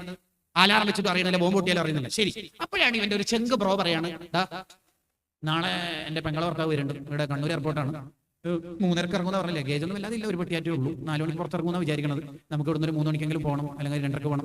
ജസ്റ്റ് നീ ഒന്ന് വിളിച്ചാൽ മതി, വിളിക്കണ്ട, മിസ് അടിച്ചാൽ മതി. അതെന്താ? അലാറം വേണ്ടേ? ബോംബ് പൊട്ടിക്കണ്ടേ? ഒന്നും വേണ്ട. അതെന്താ? അത്രേ ഉള്ളൂ. നമുക്ക് മനസ്സിൽ ഒരു തീരുമാനം ഉണ്ടെങ്കിൽ നമ്മൾ ഏത് തഹജ്ജുദിനും ഉണരും. എയർപോർട്ടിൽ കൂട്ടാൻ പോകുമ്പോൾ നമ്മൾ 2:30 എണീക്കണില്ല, 1:30 എണീക്കണില്ല, ഇല്ലേ? ഉണ്ട്. ഇത് നമുക്ക് ആ ബോധം ഇല്ല. അതാണ് നമ്മുടെ ഒരു പ്രശ്നം. അതൊരു പ്രശ്നം. അങ്ങനല്ല, രാവിലെ ഉറങ്ങരുത്. എത്ര നേരം വൈകി ഉറങ്ങിയാലും സുബ്ഹിന്റെ ശേഷം സൂര്യൻ ഉദിക്കുന്നത് വരെ ഉറങ്ങരുത്. അത് നമ്മുടെ ജീവിതത്തിന്റെ ബറക്കത്തങ്ങ് നഷ്ടപ്പെടുത്തും. നിങ്ങൾ രാവിലെ ഡ്യൂട്ടിക്ക് ഇറങ്ങിയൊക്കെ വലിയ ബറക്കത്തായിരിക്കും. നബി സല്ലല്ലാഹു അലൈഹി വസല്ലം തങ്ങൾ പറഞ്ഞ പിന്നെ എങ്ങനെ സംഭവിക്കാണ്ട് വലിയ ബറക്കത്തായിരിക്കും. ഇനി അല്ല, ഈ പറഞ്ഞ പോലെ 9:30ക്കും 10 മണിക്കും മെല്ലെ ഇറങ്ങി വന്നിട്ടാണ് റൂമിൽ നിന്ന് പുറത്തിറങ്ങിയിട്ടാണ് ഒരു പെണ്ണുങ്ങൾ അടുക്കള പണി തുടങ്ങണതെന്ന് വിചാരിക്കാം. എന്നാൽ എന്തായിരിക്കും എന്ന് ഞാൻ പറഞ്ഞുതരാം. 4 മണി 3:30 വൈകുന്നേരം ആയാലോ, നമ്മളെ നാട്ടു പൊട്ടിയപ്പോ അടുക്കള പണിയല്ലായിട്ട് എന്റെ കാലം തീർന്നെന്ന് ഒരെന്നെ പറയും. അവർക്ക് എപ്പോഴും ജീവിതത്തിൽ ഒരു അവർക്ക് എന്നെ ഒരു സാറ്റിസ്ഫാക്ഷൻ ഉണ്ടാവില്ല. അങ്ങനെ ആവുന്നതിന് പകരം രാവിലെ ബർക്കത്തുള്ള സമയം നന്നായി നമ്മൾ ചെലവഴിക്കണം. എന്റെ പ്രഭാഷണം നീട്ടിക്കൊണ്ടുപോകല്ല, അവസാനിപ്പിക്കാം. നമ്മുടെ രാവിലത്തെ സമയം ഔറാദുകൾക്ക് ചെലവഴിക്കും. അതിലേറ്റവും പ്രധാനപ്പെട്ട ഒരു വിർദാണ് അൽ വിർദുൽ ലത്തീഫ്. ആകെ മണിക്കൂറെ ചെറുപ്പക്കാരെ ജീവിതത്തിൽ അത് ചൊല്ലി തീർക്കാൻ വേണ്ടുള്ളൂ. അൽ വിർദുൽ ലത്തീഫ്, വിർദുൽ ലത്തീഫ് ചൊല്ലി തീർക്കണം. അത് ചൊല്ലിയാൽ അന്ന് മരിച്ചാൽ നമ്മൾ ഈമാനോടെ മരിക്കും. 70,000 മലക്കളുടെ ദുആ കിട്ടുന്ന ദിക്ർ അതിലുണ്ട്. ഷഹീദായി മരിക്കുന്നതിന്റെ കൂലി കിട്ടുന്ന ദിക്ർ അതിൽ അള്ളാഹു വെച്ചിട്ടുണ്ട്. സിഹർ ബാധിക്കാത്ത ദിക്ർ, കണ്ണേർ ബാധിക്കാത്ത ദിക്ർ, വിഷം ബാധിക്കാത്ത ദിക്ർ, ജീവിതത്തിൽ എല്ലാ ബർക്കത്തും കിട്ടുന്ന ദിക്ർ, എല്ലാം കൂടി അള്ളാഹു നമുക്ക് പഠിപ്പിച്ച ഹബീബായ സ്വല്ലല്ലാഹു അലൈഹി വസല്ലം തങ്ങളിലൂടെ പഠിപ്പിച്ച ദിക്റുകൾ, അള്ളാഹു മഹാന്മാരെ മനസ്സിൽ തോന്നിപ്പിച്ച ദിക്റുകൾ അതിൽ അള്ളാഹു മഹാന്മാര് വെച്ചിട്ടുണ്ട്. അൽ വിർദുൽ ലത്തീഫ് ഭയങ്കര ഫലമുള്ള ദിക്റാണ്. അൽ വിർദുൽ ലത്തീഫ്. ഈ ദിക്റിന്റെ പ്രത്യേകത എന്താ അറിയാം? അൽ വിർദുൽ ലത്തീഫിൽ അഊദു ബികലിമാത്തില്ലാഹി താമ്മാതി ബിസ്മില്ലാഹിൽ യദ്ദുറു അടങ്ങുന്ന സ്വലാത്ത് എല്ലാം ഉണ്ടല്ലോ. ഇതിന്റെ ഒരു പ്രത്യേകത എന്ന് വെച്ചാൽ അവസാന കാലത്ത് മുറബ്ബിയായ ശൈഖിനെ കിട്ടൽ പ്രയാസാകുന്ന കാലം വരും. മുറബ്ബിയായ ശൈഖിനെ കിട്ടി നമ്മളെ നന്നാക്കുന്ന ശൈഖുമാരില്ലാത്ത കാലം വരും. ഉള്ള ശൈഖെല്ലാം കള്ളത്തൊരിക്കുന്നവരും മറ്റൊക്കെ ആവുന്ന ഒരു കാലം വരും. ആ കാലത്ത് നമുക്ക് പിടിച്ചു നിൽക്കാനുള്ള 2 വഴിയാണ് സ്വലാത്തും വിർദുൽ ലത്തീഫും. അതിക്കയുടെ ശറഹിൽ കാണാം. വിർദുൽ ലത്തീഫ് കൂട്ടുകാരെ ഒരു ദിവസം 86,400 സെക്കൻഡ് ഉണ്ട്. അതിന്റെ മലയാളമാണ് 24 മണിക്കൂർ. 86,400 സെക്കൻഡ് ഉണ്ട് ഒരു ദിവസം. ആകെ വേണ്ടത് 15 മിനിറ്റേ ഉള്ളൂ. 15 മിനിറ്റ് വിർദുൽ ലത്തീഫ് രാവിലെ ചൊല്ലി തീർക്കണം. ഹദ്ദാദ് രാത്രി ചൊല്ലാത്ത ഒരൊറ്റ ദിവസം നമുക്ക് ഉണ്ടാവരുത്. ഹദ്ദാദ് സ്ഥിരമായി ചൊല്ലുന്നവർക്ക് ഹുസ്നുൽ ഖാത്തിമ, ഈമാനോടുള്ള മരണം ഉണ്ടാകുമെന്ന് ഹദ്ദാദ് ഇമാം നമ്മളെ പഠിപ്പിക്കുന്നുണ്ട്. എന്താ നമുക്ക് ആയിരക്കണക്കിന് വാട്സപ്പ് മെസ്സേജ് വായിച്ചു തീർക്കുന്ന, സ്ക്രോൾ ചെയ്ത് തീർക്കുന്ന നമ്മുടെ ജീവിതത്തിൽ ഒരു ഹദ്ദാദ് അല്ല നമുക്ക് എന്താ വേണ്ടി? നമ്മളുടെ ആഖിറത്തിലെ ലോകം എന്ന് പറയുന്നത് അധിക ആളുടെയും ആഖിറത്തിലെ ലോകത്തിൽ പരാജയപ്പെടാൻ ഏറ്റവും കൂടുതൽ സാക്ഷി നമുക്ക് എതിര് നിൽക്കുന്നത് ഈ 2 വിരലായിരിക്കും. ഈ 2 വിരൽ ഇങ്ങനെ സ്ക്രോൾ ചെയ്ത കഥകൾ ഇങ്ങനെ പറയൂലേ, ഡെയിലി 100ഉം 200ഉം സ്റ്റാറ്റസുകൾ നോക്കിയും റീൽസുകൾ കണ്ടും എന്റെ ജീവിതം തീർക്കാൻ ഞാൻ ഇങ്ങനെയാണ് കാലം തീർത്തതെന്ന് വിരലുകൾ കൈകൾ സംസാരിക്കൂലേ? ഇല്ലേ? സംസാരിക്കൂലേ? സംസാരിക്കും. അപ്പോൾ നമുക്ക് പറയാൻ പറ്റണം, ഞാൻ എന്റെ ഫോണിൽ നിന്ന് ഞാനിങ്ങനെ വിർദുൽ ലത്തീഫ് ഇങ്ങനെ നോക്കി തീർത്തു, ചൊല്ലി തീർത്തു, അല്ലെങ്കിൽ ഏട് പിടിച്ചു. ഹദ്ദാദ് രാത്രിയും വിർദുൽ ലത്തീഫ് രാവിലെയും ചൊല്ലി തീർക്കുമ്പോൾ അൽഹംദുലില്ലാഹ് സ്വബാഹൻ വ മസാഅൻ, രാവിലെയും ദിക്ർ രാത്രിയും ദിക്ർ. അല്ലാഹു നമുക്ക് തൗഫീഖ് ചെയ്യുമാറാവട്ടെ. വയല് കഴിഞ്ഞിട്ട് നല്ല വയലുണ്ടാവും പറയണൊക്കെ മൂപ്പര് പറഞ്ഞിട്ടുണ്ടല്ലോ. അത്യാവശ്യം മൂപ്പരെ അടുത്തോലും വിളിച്ചാലോ എന്ന ഡയലോഗ് അല്ല വേണ്ടത്. പിന്നെ എന്തെങ്കിലുമൊക്കെ ചൊല്ലി തീർക്കണല്ലേ. ശരിയാണ്, ആയിരക്കണക്കിന് ദിക്റില്ലുന്ന മഹാന്മാരുടെ മുന്നിലേക്ക് നമ്മൾ എങ്ങനെ പോവാ എന്നാ വിചാരിക്കാം. അതാണ് ഫീഡ്ബാക്ക് ഉണ്ടാവുന്നത്. അള്ളാഹുവിന്റെ ഇഷ്ടം കിട്ടാൻ നമ്മൾ രണ്ടാമത് ചെയ്യേണ്ടത് തിലാവത്തുൽ ഖുർആൻ, ഖുർആൻ പാരായണം. അവസാന കാലമാകുമ്പോൾ എല്ലാ ഇബാദത്തും വർദ്ധിക്കും. നിസ്കാരം കൂടുതലാണ്, നോമ്പ് കൂടുതലാണ്. എല്ലാവർക്കും നോമ്പാണല്ലോ ഇപ്പൊ. പലപ്പോഴും സ്ത്രീകൾക്ക് എപ്പോഴാണ് നോമ്പ് പറയാനേ ഇല്ല. ഇബാദത്തൊക്കെ ഉണ്ട്, നല്ലോണം എല്ലാവർക്കും ഉണ്ട്. പക്ഷെ അവസാന കാലമാകുമ്പോൾ കുറയുന്ന ഒരു ഇബാദത്ത് ഖുർആനോദീനോ ഓതാറുണ്ടോ? ഓതാറുണ്ട്. എത്ര ഓതും? അങ്ങനെ എത്രാന്ന് കണക്കില്ല, ഓതും, അത്യാവശ്യം ഓതും. ഇന്നത്ര ഓതി. ഇന്നൊരു ചെറിയ തിരക്കല്ലായിട്ട് അങ്ങനെ പോയി. ഇന്നലെയും സെയിം ആയിട്ട് കുറച്ച് തിരക്കണ്ടേ. പിന്നെ അങ്ങനെ വരുന്നത് അങ്ങനെ ഓരോ ദിവസം ചോദിച്ചാൽ ഓതില്ല. പിന്നെ എപ്പോഴാ ഓതല് എന്ന് പറഞ്ഞാൽ എപ്പോഴാണ് നമ്മൾ ഖുർആൻ ഓതല്? എപ്പോഴാണ് നമ്മൾ ഖുർആൻ ഓതുക? ഇപ്പോഴും ഓരോ ദിവസവും ഓരോ ജുസ് ഖുർആൻ ഓതുന്ന SSFന്റെ പ്രവർത്തകരെ എനിക്കറിയാം. എല്ലാ ദിവസവും ഓരോ ജുസ് അഥവാ ഏറ്റവും ചുരുങ്ങിയത് 20 പേജ് ഖുർആൻ ഓതുന്ന കൂട്ടുകാരെ അറിയാം. 3 മാസം കൊണ്ട് ഒരു ഖത്ം ഓതി തീർക്കുന്ന ധാരാളം SSFകാർ പരിചയത്തിലുണ്ട്. SSFന്റെ ഒരു ക്യാമ്പിൽ അവർ കേട്ടു, എന്ത്, ഒരു ദിവസം 5-6 പേജ് സ്ഥിരമായി ഓതിയാൽ മോനെ 3-4 മാസം കൊണ്ട് ഒരു ഖത്ം ഓതി തീർക്കാം. അവസാനത്തെ ഭാഗമാകുമ്പോൾ പിന്നെ കുറെ ഓതാൻ നമുക്ക് തന്നെ തോന്നുമല്ലോ. ഈ ക്യാമ്പിൽ ഇരുന്നത് മുതൽ 3-4 മാസം കൊണ്ട് ഒരു ഖത്ം ഓതി തീർക്കുന്ന ഇഷ്ടം പോലെ SSFകാരുണ്ട് കൂട്ടുകാരെ. അബൂബക്കർ ബിൻ അയ്യാശ് റളിയല്ലാഹു അൻഹു വഫാത്താകുന്ന സമയത്ത് അവരുടെ മകളെ ഇങ്ങനെ കരയുന്നുണ്ട്. ആ മോളോട് ചോദിച്ചു, മോളെന്തിനാ കരയണത്? വാപ്പ ഈ റൂമിൽ നിന്ന് മാത്രം 18,000 ഖത്മുകൾ ഓതി തീർത്തിട്ടുണ്ട്. വാപ്പ ഈ റൂമിൽ 25 കൊല്ലം വാപ്പ ജീവിച്ചിട്ട് ഒരു തെറ്റ് പോലും ചെയ്തിട്ടില്ല. പിന്നെന്തിനാ മോള് വാപ്പാനെ നരകത്തിലൂടെ പിടിച്ചു കരയാ? 18,000 ഖത്മ ഒരു റൂമിൽ നിന്ന് ഓതി തീർത്ത മഹാന്റെ മുമ്പിലേക്ക് നമ്മൾ ഒരു തബാറക്ക പോലും ഓതാൻ നേരമില്ലാത്തവരായാൽ കൂട്ടുകാരെ നമുക്ക് ശരിക്കും എന്താ നമുക്ക് പണി? ഏറ്റവും ലാസ്റ്റ് 24 മണിക്കൂർ കഴിഞ്ഞത് യെസ്റ്റർഡേ, ഇന്നലെ എന്താ നമ്മൾ ചെയ്തത്? ഇന്നലെ അങ്ങനെ തീർന്നു. അപ്പൊ എങ്ങനെ സമയം പോകുന്നത്? ഫോണൊക്കെ ഉള്ളതുകൊണ്ട് ഇപ്പൊ അൽഹംദുലില്ലാഹ് ഒപ്പിച്ചു പോകുന്നു. വേറെ നമുക്ക് പണി? നമുക്കെന്താ പണി? പ്രായമുള്ള ഉപ്പാക്ക് സർപ്രൈസ് ആയിട്ട് മോനെ അൽക്കോബാർന്നും ഖത്തർന്നും കൊടുത്തേക്കുക. എന്ത്? Smart phone. രാവിലെയും വൈകുന്നേരവും വിർദുൽ ലത്തീഫും ദലായിൽ ഖൈറാത്തും കയ്യിൽ പിടിച്ച വാപ്പമാരുടെ കയ്യിൽ ഇപ്പോൾ സ്മാർട്ട് ഫോണുകളാ. എന്നിട്ടോ പത്തനംതിട്ടയിലെ 18-കാരിയെ കൊല്ലം ജില്ലക്കാരനായ 13 പീഡിപ്പിച്ചു എന്നുള്ള വർദ്ധാന. സ്വബാഹൻ വ മസാഅൻ, രാവിലെയും വൈകുന്നേരം അപ്ഡേഷൻ. അപ്പൊ താത്ത ഉമ്മാമ ചോദിക്കാണ്, നിങ്ങൾക്ക് എപ്പോ നോക്കിയാലും പീഡിപ്പിക്കലെന്നാ, വേറെ പണിയില്ലേ? നീ അങ്ങാണ്ട് ലോക വിവരം അറിയണ്ടേ? Very good, excellent. മാറണം നമ്മൾ. ഒരാളുടെ ജീവിതം നന്നാവുന്നത് എങ്ങനെ? ഇന്നലത്തേക്കാൾ ഇന്ന് മെച്ചമാവണം. പ്രായം കൂടുന്നതിനനുസരിച്ച് നമുക്ക് ആത്മീയത വളരണം. അതാ വേണ്ടത്. അതാണ് ലത്വാഇഫുൽ മആരിഫ് എന്ന ഗ്രന്ഥം മനുഷ്യന്മാരെ വിവിധ തരത്തിലായി വിശദീകരിക്കുന്നുണ്ട്. ഒന്ന്, ആദ്യകാലത്ത് തെറ്റിലായി ജീവിച്ച ചെറുപ്പക്കാരൻ, ഫ്രോഡ്, തനി ഫ്രോഡ്. രാഷ്ട്രീയ മാമാങ്കത്തിലും കൊട്ടിക്കലാശത്തിലും എത്ര ചെറിയ അഭിഷേകങ്ങൾ, വിദ്യാർത്ഥി രാഷ്ട്രീയ പാർട്ടികളിൽ കൂടി എത്ര വൃത്തികേടുകൾ, എത്ര ഹറാമുകൾ. അങ്ങനെ നാട്ടിൽ ഫ്രോഡായി നടന്ന ഒരു ചെറുപ്പക്കാരൻ. നാട്ടുകാർ മുഴുവൻ തീരുമാനിച്ചതോ കല്യാണം കഴിച്ചിട്ടില്ലെങ്കിൽ തന്നെ കുഴപ്പമില്ല, എന്റെ മോളെ കൊടുക്കൂല. എത്ര ഉപ്പമാരുടെ തീരുമാനം! അത്രക്കും നാട്ടിൽ എല്ലാവരുടെയും കണ്ണിൽ, എല്ലാവരുടെയും നാവിൽ ഫാസിക്കും തമ്മാടിയുമായിട്ടുള്ള ഒരാൾ. വാപ്പക്കും ഉമ്മക്കൊക്കെ അയാൾ ഒരു ശല്യായി തീർന്നു. വാപ്പയും ഉമ്മയും പലപ്പോഴും ഉപദേശിച്ചു, അവൻ ചെവി കൊടുത്തില്ല. ആരോ പറഞ്ഞു ഗൾഫിലേക്കാക്കാനും അയക്കുക, വിസയൊക്കെ ഞാൻ റെഡിയാക്കി തരാം. റെഡിയാക്കി അവനങ്ങ് പോയി ദമാമിലോ അല്ലെങ്കിൽ ജിദ്ദയിലോ അല്ലെങ്കിൽ ആ ഭാഗത്തുള്ള ജിസാനിലോ ത്വായിഫിലോ എവിടെയെങ്കിലും സൗദിയിലെ ഇനി വേറെ അവിടെ എത്തി. ആരുടെയോ വയലോ RSCയുടെ ക്ലാസ്സോ ICFന്റെ ആത്മീയ മജ്ലിസോ കേട്ടിട്ട് അയാൾക്ക് മനസാന്തരം വന്നു. നന്നാവണമെന്ന തോന്നൽ, തൗബയുടെ ചിന്തകൾ, ഇന്നലകളിൽ ചെയ്തു കൂട്ടിയ തെറ്റുകുറ്റങ്ങൾ ഓർക്കുമ്പോൾ കരച്ചിൽ. അയാൾ ഒരു ഉംറ ചെയ്തു. മദീന സിയാറത്തിനിടയിൽ പൊട്ടി കരഞ്ഞു. വലൗ അന്നഹും ളലമു അൻഫുസഹും ജാഉക ഫസ്തഗ്ഫിറുല്ലാഹ വസ്തഗ്ഫറ ലഹുർ റസൂൽ ലവജദുല്ലാഹ തവ്വാബർ റഹീമ. അല്ലാഹുവിന്റെ ഹബീബായ തങ്ങളോട് പൊട്ടി കരഞ്ഞ് സങ്കടം പറഞ്ഞു. അയാൾ നല്ല ജീവിതത്തിലേക്ക് മെല്ലെ നടന്നെടുത്തു. പിന്നെയാണ് വിചാരിക്കുന്നത്, എന്റെ വാപ്പയും ഉമ്മയും ജീവിതത്തിൽ ഉംറ ചെയ്തിട്ടില്ല, എങ്ങനെ നിർവഹിക്കാനാ? ഞാനൊക്കെ തന്നെയല്ലേ കൊണ്ടുപോകേണ്ടത്? എന്റെ കാലം കുറെ വൃത്തികേടിലും രാഷ്ട്രീയത്തിലുമായി കാലം തീർത്തതല്ലേ. പിന്നെ ഉപ്പക്കും ഉമ്മക്കും നല്ലൊരു ബിസിനസ് ക്ലാസ് ടിക്കറ്റ് തന്നെ, അടിപൊളി ഫ്ലൈറ്റ് തന്നെ ടിക്കറ്റ് എടുത്ത് അവരെ വിളിച്ചു, ഉംറ ചെയ്യിപ്പിച്ചു. കഅബാലയത്തിൽ കഅബന്റെ അടുത്ത് വെച്ചിട്ട് ഉമ്മ കെട്ടിപ്പിടിച്ച ഒരൊറ്റ വർത്താനം, എന്റെ ഉമ്മ കെട്ടിപ്പിടിച്ച വർത്താനം ഉമ്മയുടെ എന്റെ മോനെ പ്രസവിച്ചതിന് മുതലായടാ, നീ നല്ല മോനാടാ, നിന്റെ ദുനിയാവ് ആഖിറം വിളിച്ചാക്കട്ടെ, സന്തോഷത്തിലാക്കട്ടെ, എനിക്കെല്ലാം പൊരുത്തം, ജീവിതത്തിൽ ഞാൻ എന്തെങ്കിലും പറഞ്ഞു പോയെങ്കിൽ നീ ഇങ്ങോട്ട് പൊരുത്തപ്പെടണേ എന്ന് പറഞ്ഞിട്ട് ഉമ്മ കരഞ്ഞുകൊണ്ട് പിരിയുമ്പോ ഉപ്പാനോട് പറയുന്നത്, നിങ്ങളും ഒന്ന് പൊരുത്തപ്പെട്ടു കൊടുക്കുക, പൊരുത്തം തന്നെടാ, ഞാൻ പിന്നെ ഉമ്മാനെ പോലെ കെട്ടിപ്പിടിക്കാത്തതാണ് പൊരുത്തം തന്നെ. വാരിക്കോരി പൊരുത്തം വാങ്ങി ഉപ്പാനുമാനി യാത്ര അയച്ച് തിരിച്ച് ജീസാനിലേക്ക് തിരിച്ചു പോകുമ്പോൾ ബൈ ആക്സിഡന്റിൽ അവൻ മരിച്ചു. നല്ലോനാ ഭാഗ്യവാൻ. ജീവിതത്തിന്റെ ആദ്യഘട്ടത്തിൽ ചില അരുതായ്മകൾ ചെയ്തെങ്കിലും ഫൈനൽ പോയിന്റിലെത്തിയപ്പോൾ ഹി ഹാസ് സക്സീഡ്, അയാൾ വിജയിച്ചു. ഇയാളാണ് ഒന്നാമത്തെ വിഭാഗം. രണ്ടാമത്തെ ആരാ? ആദ്യകാലത്ത് നല്ല ജീവിതം. എന്ത് നല്ല ജീവിതം! പള്ളിയുണ്ട്, സ്വലാത്തുണ്ട്, ആത്മീയ മജ്‌ലിസുണ്ട്, ദീനീ പ്രവർത്തനങ്ങളുണ്ട്, എല്ലാം ഉണ്ട്. പിന്നെ ആയിടക്കെന്തോ ലോട്ടറി കമ്പനിയിലോ ലോണിലോ ലീസിലോ മോഹക്കച്ചവടത്തിലോ നിങ്ങളുടെ കയ്യിൽ 25,000 രൂപയുണ്ടെങ്കിൽ കോടീശ്വരനാവാമെന്ന യൂട്യൂബ് വീഡിയോയിലോ അയാൾ പെട്ടുപോയി. പിന്നെ അതാ ഒരു ഷോപ്പ് തുടങ്ങുന്നു, കിഡ്സിന്റെ, ദെൻ ജെൻസിന്റെ, പിന്നെ മൂന്നാമത്തെ ആഴ്ച ലേഡീസിന്റെ. 3 തങ്ങന്മാരെ കൊണ്ട് വിവിധ ഷോപ്പുകൾ ഉദ്ഘാടനം. എവിടെ നിന്നിങ്ങനെ? പിന്നെ പള്ളിയില്ല, ജമാഅത്തില്ല. പിന്നെ അതാ കേൾക്കുന്നു 38 ലക്ഷം പൊട്ടി, ഓനയുടെ ഗൾഫിലേക്ക് മുങ്ങി. ഉമ്മാന്റെ അടുത്തും ഭാര്യന്റെ അടുത്തേക്കും അതാ നാട്ടുകാർ നിരനിരാ വന്നിട്ട് സ്വർണ്ണമാല വിൽക്കേണ്ടി വരുന്നു, വീടിന്റെ ആധാരം കൊടുക്കേണ്ടി വരുന്നു. പൊട്ടത്തരം. നല്ല ജീവിതത്തിൽ നിന്ന് ഫൈൽഡ്, ലാസ്റ്റ് ഘട്ടത്തിൽ തോറ്റുപോയി. കുറച്ചുകൂടി നല്ല ഉദാഹരണം പറഞ്ഞാൽ നിങ്ങൾക്ക് വേഗത്തിൽ മനസ്സിലാവുന്ന വിചാരിക്കും. മൗലിദുണ്ട്, റാത്തീബുണ്ട്, പരിപാടികളുണ്ട്.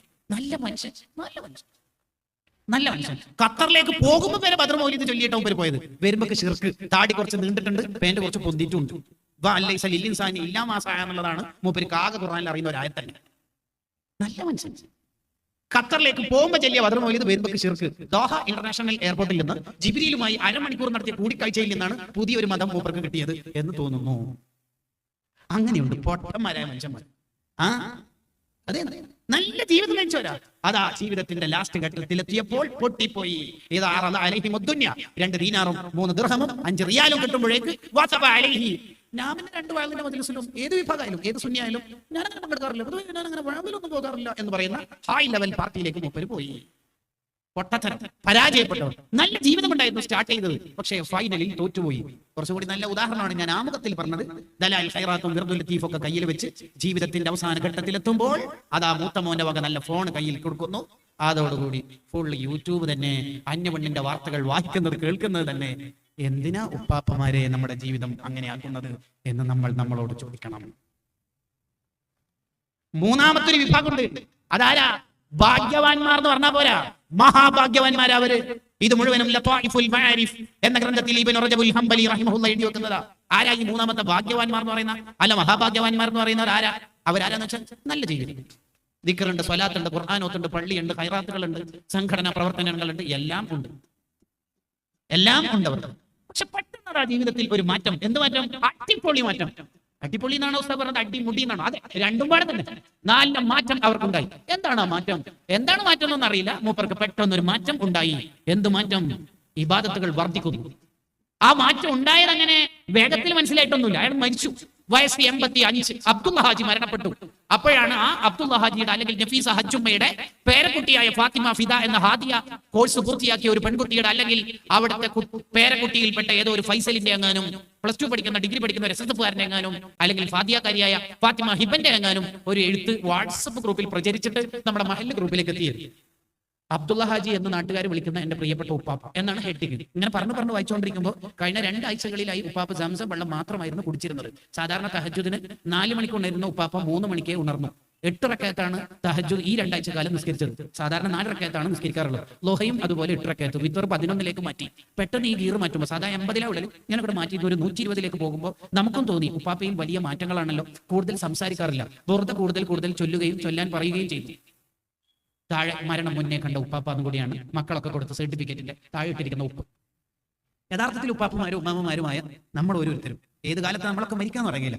നമ്മുടെ ഓരോരുത്തരുടെയും ദിവസത്തിനനുസരിച്ച് മാറ്റങ്ങൾ നന്മയിലേക്ക് വരിക വേണ്ടത്. അതാണ് നമുക്ക് ഉണ്ടാവുന്നത്. അള്ളാഹു നമുക്ക് തൗഫീഖ് നൽകുമാറാവട്ടെ. അതിന് ഖുർആൻ അള്ളാഹുവിന്റെ വലിയ ഇഷ്ടമുള്ള ഇബാദത്താണ്. ഞാൻ എന്റെ സംസാരം നിർത്തുന്നു. നമുക്ക് നന്നായി ഖുർആൻ ഓതാൻ അറിയണം, കഴിയണം. ഇൻ തത്ലുഹാ ഖീഫതൻ മിൻ ഹരിനാരില്ലല്ലാ അതഫഅതഹറലല്ലാ മിൻ വിർദിഹി ശബീബി. ഖുർആൻ ഓതുന്ന ആൾക്കാർക്ക് അല്ലാഹു നരകം കൊടുക്കൂല. നരകത്തിൽ നിന്ന് രക്ഷപ്പെടാനുള്ള ഒരു വിഭാഗമാണ് ഖുർആൻ ഓത്ത്. എല്ലാ ദിവസവും രാത്രി തബാറക്കയും വാഖിയും ഏറ്റവും ചുരുങ്ങിയത് നമ്മൾ ഓതണം.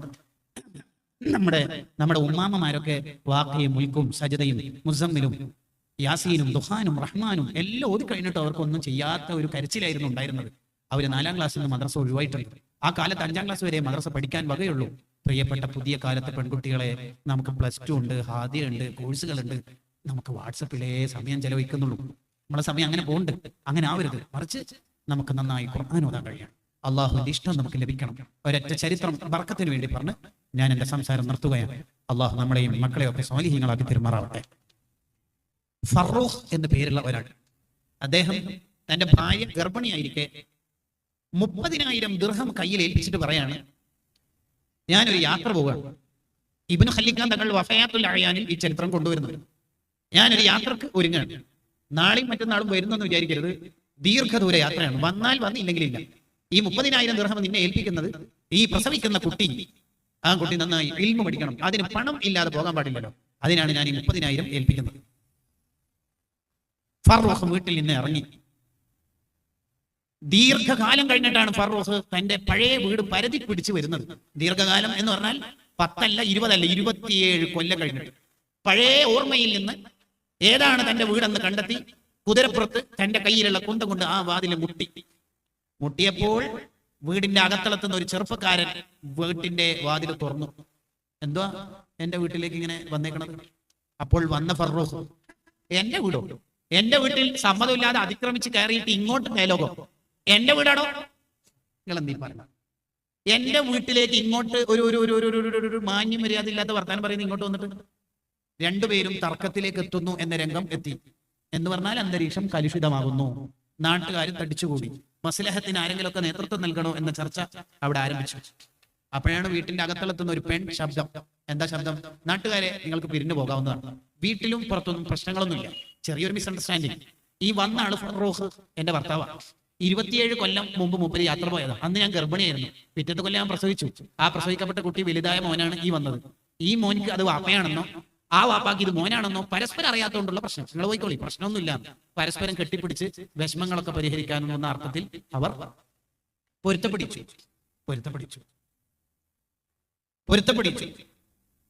ഫറൂഖ് എന്ന വാപ്പ വീട്ടിന്റെ ഉള്ളിലേക്ക് കയറി. ചെറുപ്പക്കാരനായ മോൻ വീട്ടിൽ നിന്ന് പുറത്തേക്കും പോയി.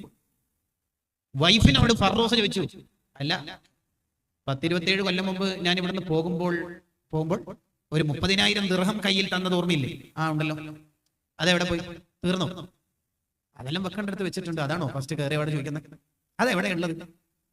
അതൊക്കെ വെക്കേണ്ടടുത്ത് വെച്ചിട്ടുണ്ട് എന്ന് പറയും. നിങ്ങളൊരു മനുഷ്യൻ വന്ന ഉടനെ നമുക്ക് ചെയ്യേണ്ട പരിപാടി, നിങ്ങളൊന്ന് ഫ്രഷ് ആയിട്ട് മദീനയല്ലേ നാട്, ഒന്ന് പള്ളിയിലെല്ലാം പോയി നിസ്കരിച്ചിട്ടൊക്കെ ഒന്ന് വരി, ചുറ്റുപാടിൽ കണ്ടിട്ട് വരും. ഭാര്യക്ക് അജണ്ട ഉണ്ട്. ഫറൂഖ് വീട്ടിൽ നിന്ന് ഇറങ്ങി, ഫ്രഷ് ആയിട്ട് വീട്ടിൽ നിന്ന് ഇറങ്ങി മദീനത്തെ പള്ളിയിൽ പോയപ്പോൾ നൂറുകണക്കിന് ആലിമീങ്ങൾ പങ്കെടുക്കുന്ന ദർസ് മദീനത്തെ പള്ളിയിൽ സജീവമായി നടക്കുന്നുണ്ട്. അത് കണ്ടപ്പോൾ തന്നെ ഒരു കൗതുകം. കാരണം ആലിമീങ്ങളാകുന്ന ശിഷ്യന്മാര് മാലിക് ഇമാമല്ലുണ്ട് റളിയല്ലാഹു അൻഹു. ഷാഫി ഇമാമിന്റെ ഉസ്താദാണല്ലോ മാലിക് ഇമാം. അവരടക്കം ശിഷ്യന്മാര്. അപ്പൊ ഉസ്താദ് ആരായിരിക്കും? പണ്ഡിത ദർസിന് നേതൃത്വം നൽകുന്ന ആലിമായിരിക്കും അല്ലെ? ആരായിരിക്കും? നോക്കുമ്പോൾ ആ ഉസ്താദ് ഇങ്ങനെ ഫറൂഖ് നോക്കുന്നതിനനുസരിച്ച് തല ഇങ്ങനെ കുനിച്ച് താഴേക്ക് പോയിക്കൊണ്ടിരിക്കുകയാണ്. കുറച്ചുകൂടി സൂക്ഷ്മതയോടെ നോക്കിയപ്പോൾ നേരത്തെ എന്റെ ഭാര്യ പരിചയപ്പെടുത്തിയ മോനാണ്. കരയാണോ വേണ്ടത്, സന്തോഷിക്കാണോ വേണ്ടതെന്നൊന്നും മനസ്സിലാവണില്ല. ഫറൂഖ് വീട്ടിലേക്ക് ഓടി. എന്നിട്ട് പറഞ്ഞ ഒരു അത്ഭുതമാണ് ഞാൻ കണ്ടത്. ഞാൻ വലിയ സന്തോഷം കണ്ടു. ഭാര്യയോട് പറയാം, എന്താണ് കണ്ടത്? ഭാര്യക്കറിയാം എന്താ പറയാൻ പോകുന്നത്. എന്താ കണ്ടത്? നൂറുകണക്കിന് ആലിമീങ്ങൾക്ക് നമ്മളെ മോന് ദർശനം നടത്തുന്നത്. അന്നേരം ഭാര്യ, ആ മോനെ അങ്ങനെ ആക്കിയെടുക്കാനാണ് ഈ 26 കൊല്ലം ഞാൻ അധ്വാനിച്ചതും നിങ്ങളെ 30,000 ഞാൻ ചെലവാക്കിയതും. ഫണ്ട് ചെലവാക്കേണ്ടടുത്തന്നല്ലേ ചെലവാക്കിയത്? അതെ. ഈ കർട്ടന്റെ അപ്പുറത്തുള്ള ഉമ്മമാരോടാണ് ഞാൻ ആദ്യം പറയണത്. വീട്ടിന്റെ അകത്തളത്തിൽ നിന്ന് ലോകം മൊത്തം ഇൽമ പ്രചരിപ്പിക്കാൻ കഴിവുള്ള ആലിമീങ്ങളെ നമുക്ക് വളർത്താൻ കഴിയാം. സുയൂത്തി ഇമാമിന്റെ ഉസ്താദുമാരിൽ എത്ര സ്ത്രീകൾ ഉണ്ട്? സഹാബി ഇമാമിന്റെ ഉസ്താദുമാരിൽ എത്ര സ്ത്രീകൾ ഉണ്ട്? ഇബ്നു ഹജർ അസ്ഖലാനി തങ്ങളുടെ ഉസ്താദുമാരിൽ എത്ര സ്ത്രീകളുണ്ട്? ഒരു മഹദി ഇമാം റംലി തങ്ങളുടെ നിഹായത്തുൽ മുഹ്താജ് എന്ന് പറയുന്ന 8 വാള്യമുള്ള ഗ്രന്ഥം എഴുതിയിട്ട് അതിന്റെ ലാസ്റ്റ് പ്രിന്റ് എടുത്തിട്ടല്ല, എഴുതിയിട്ട് കോടിക്കണക്കിന് അക്ഷരങ്ങളുള്ള ഒരു ഗ്രന്ഥം ഒരു മഹദി എഴുതിയിട്ട് അതിന്റെ ലാസ്റ്റത്തെ പേജിൽ എഴുതി വെച്ച വരി എന്താണെന്നറിയോ? വായനക്കാരെ പൊരുത്തപ്പെടണം.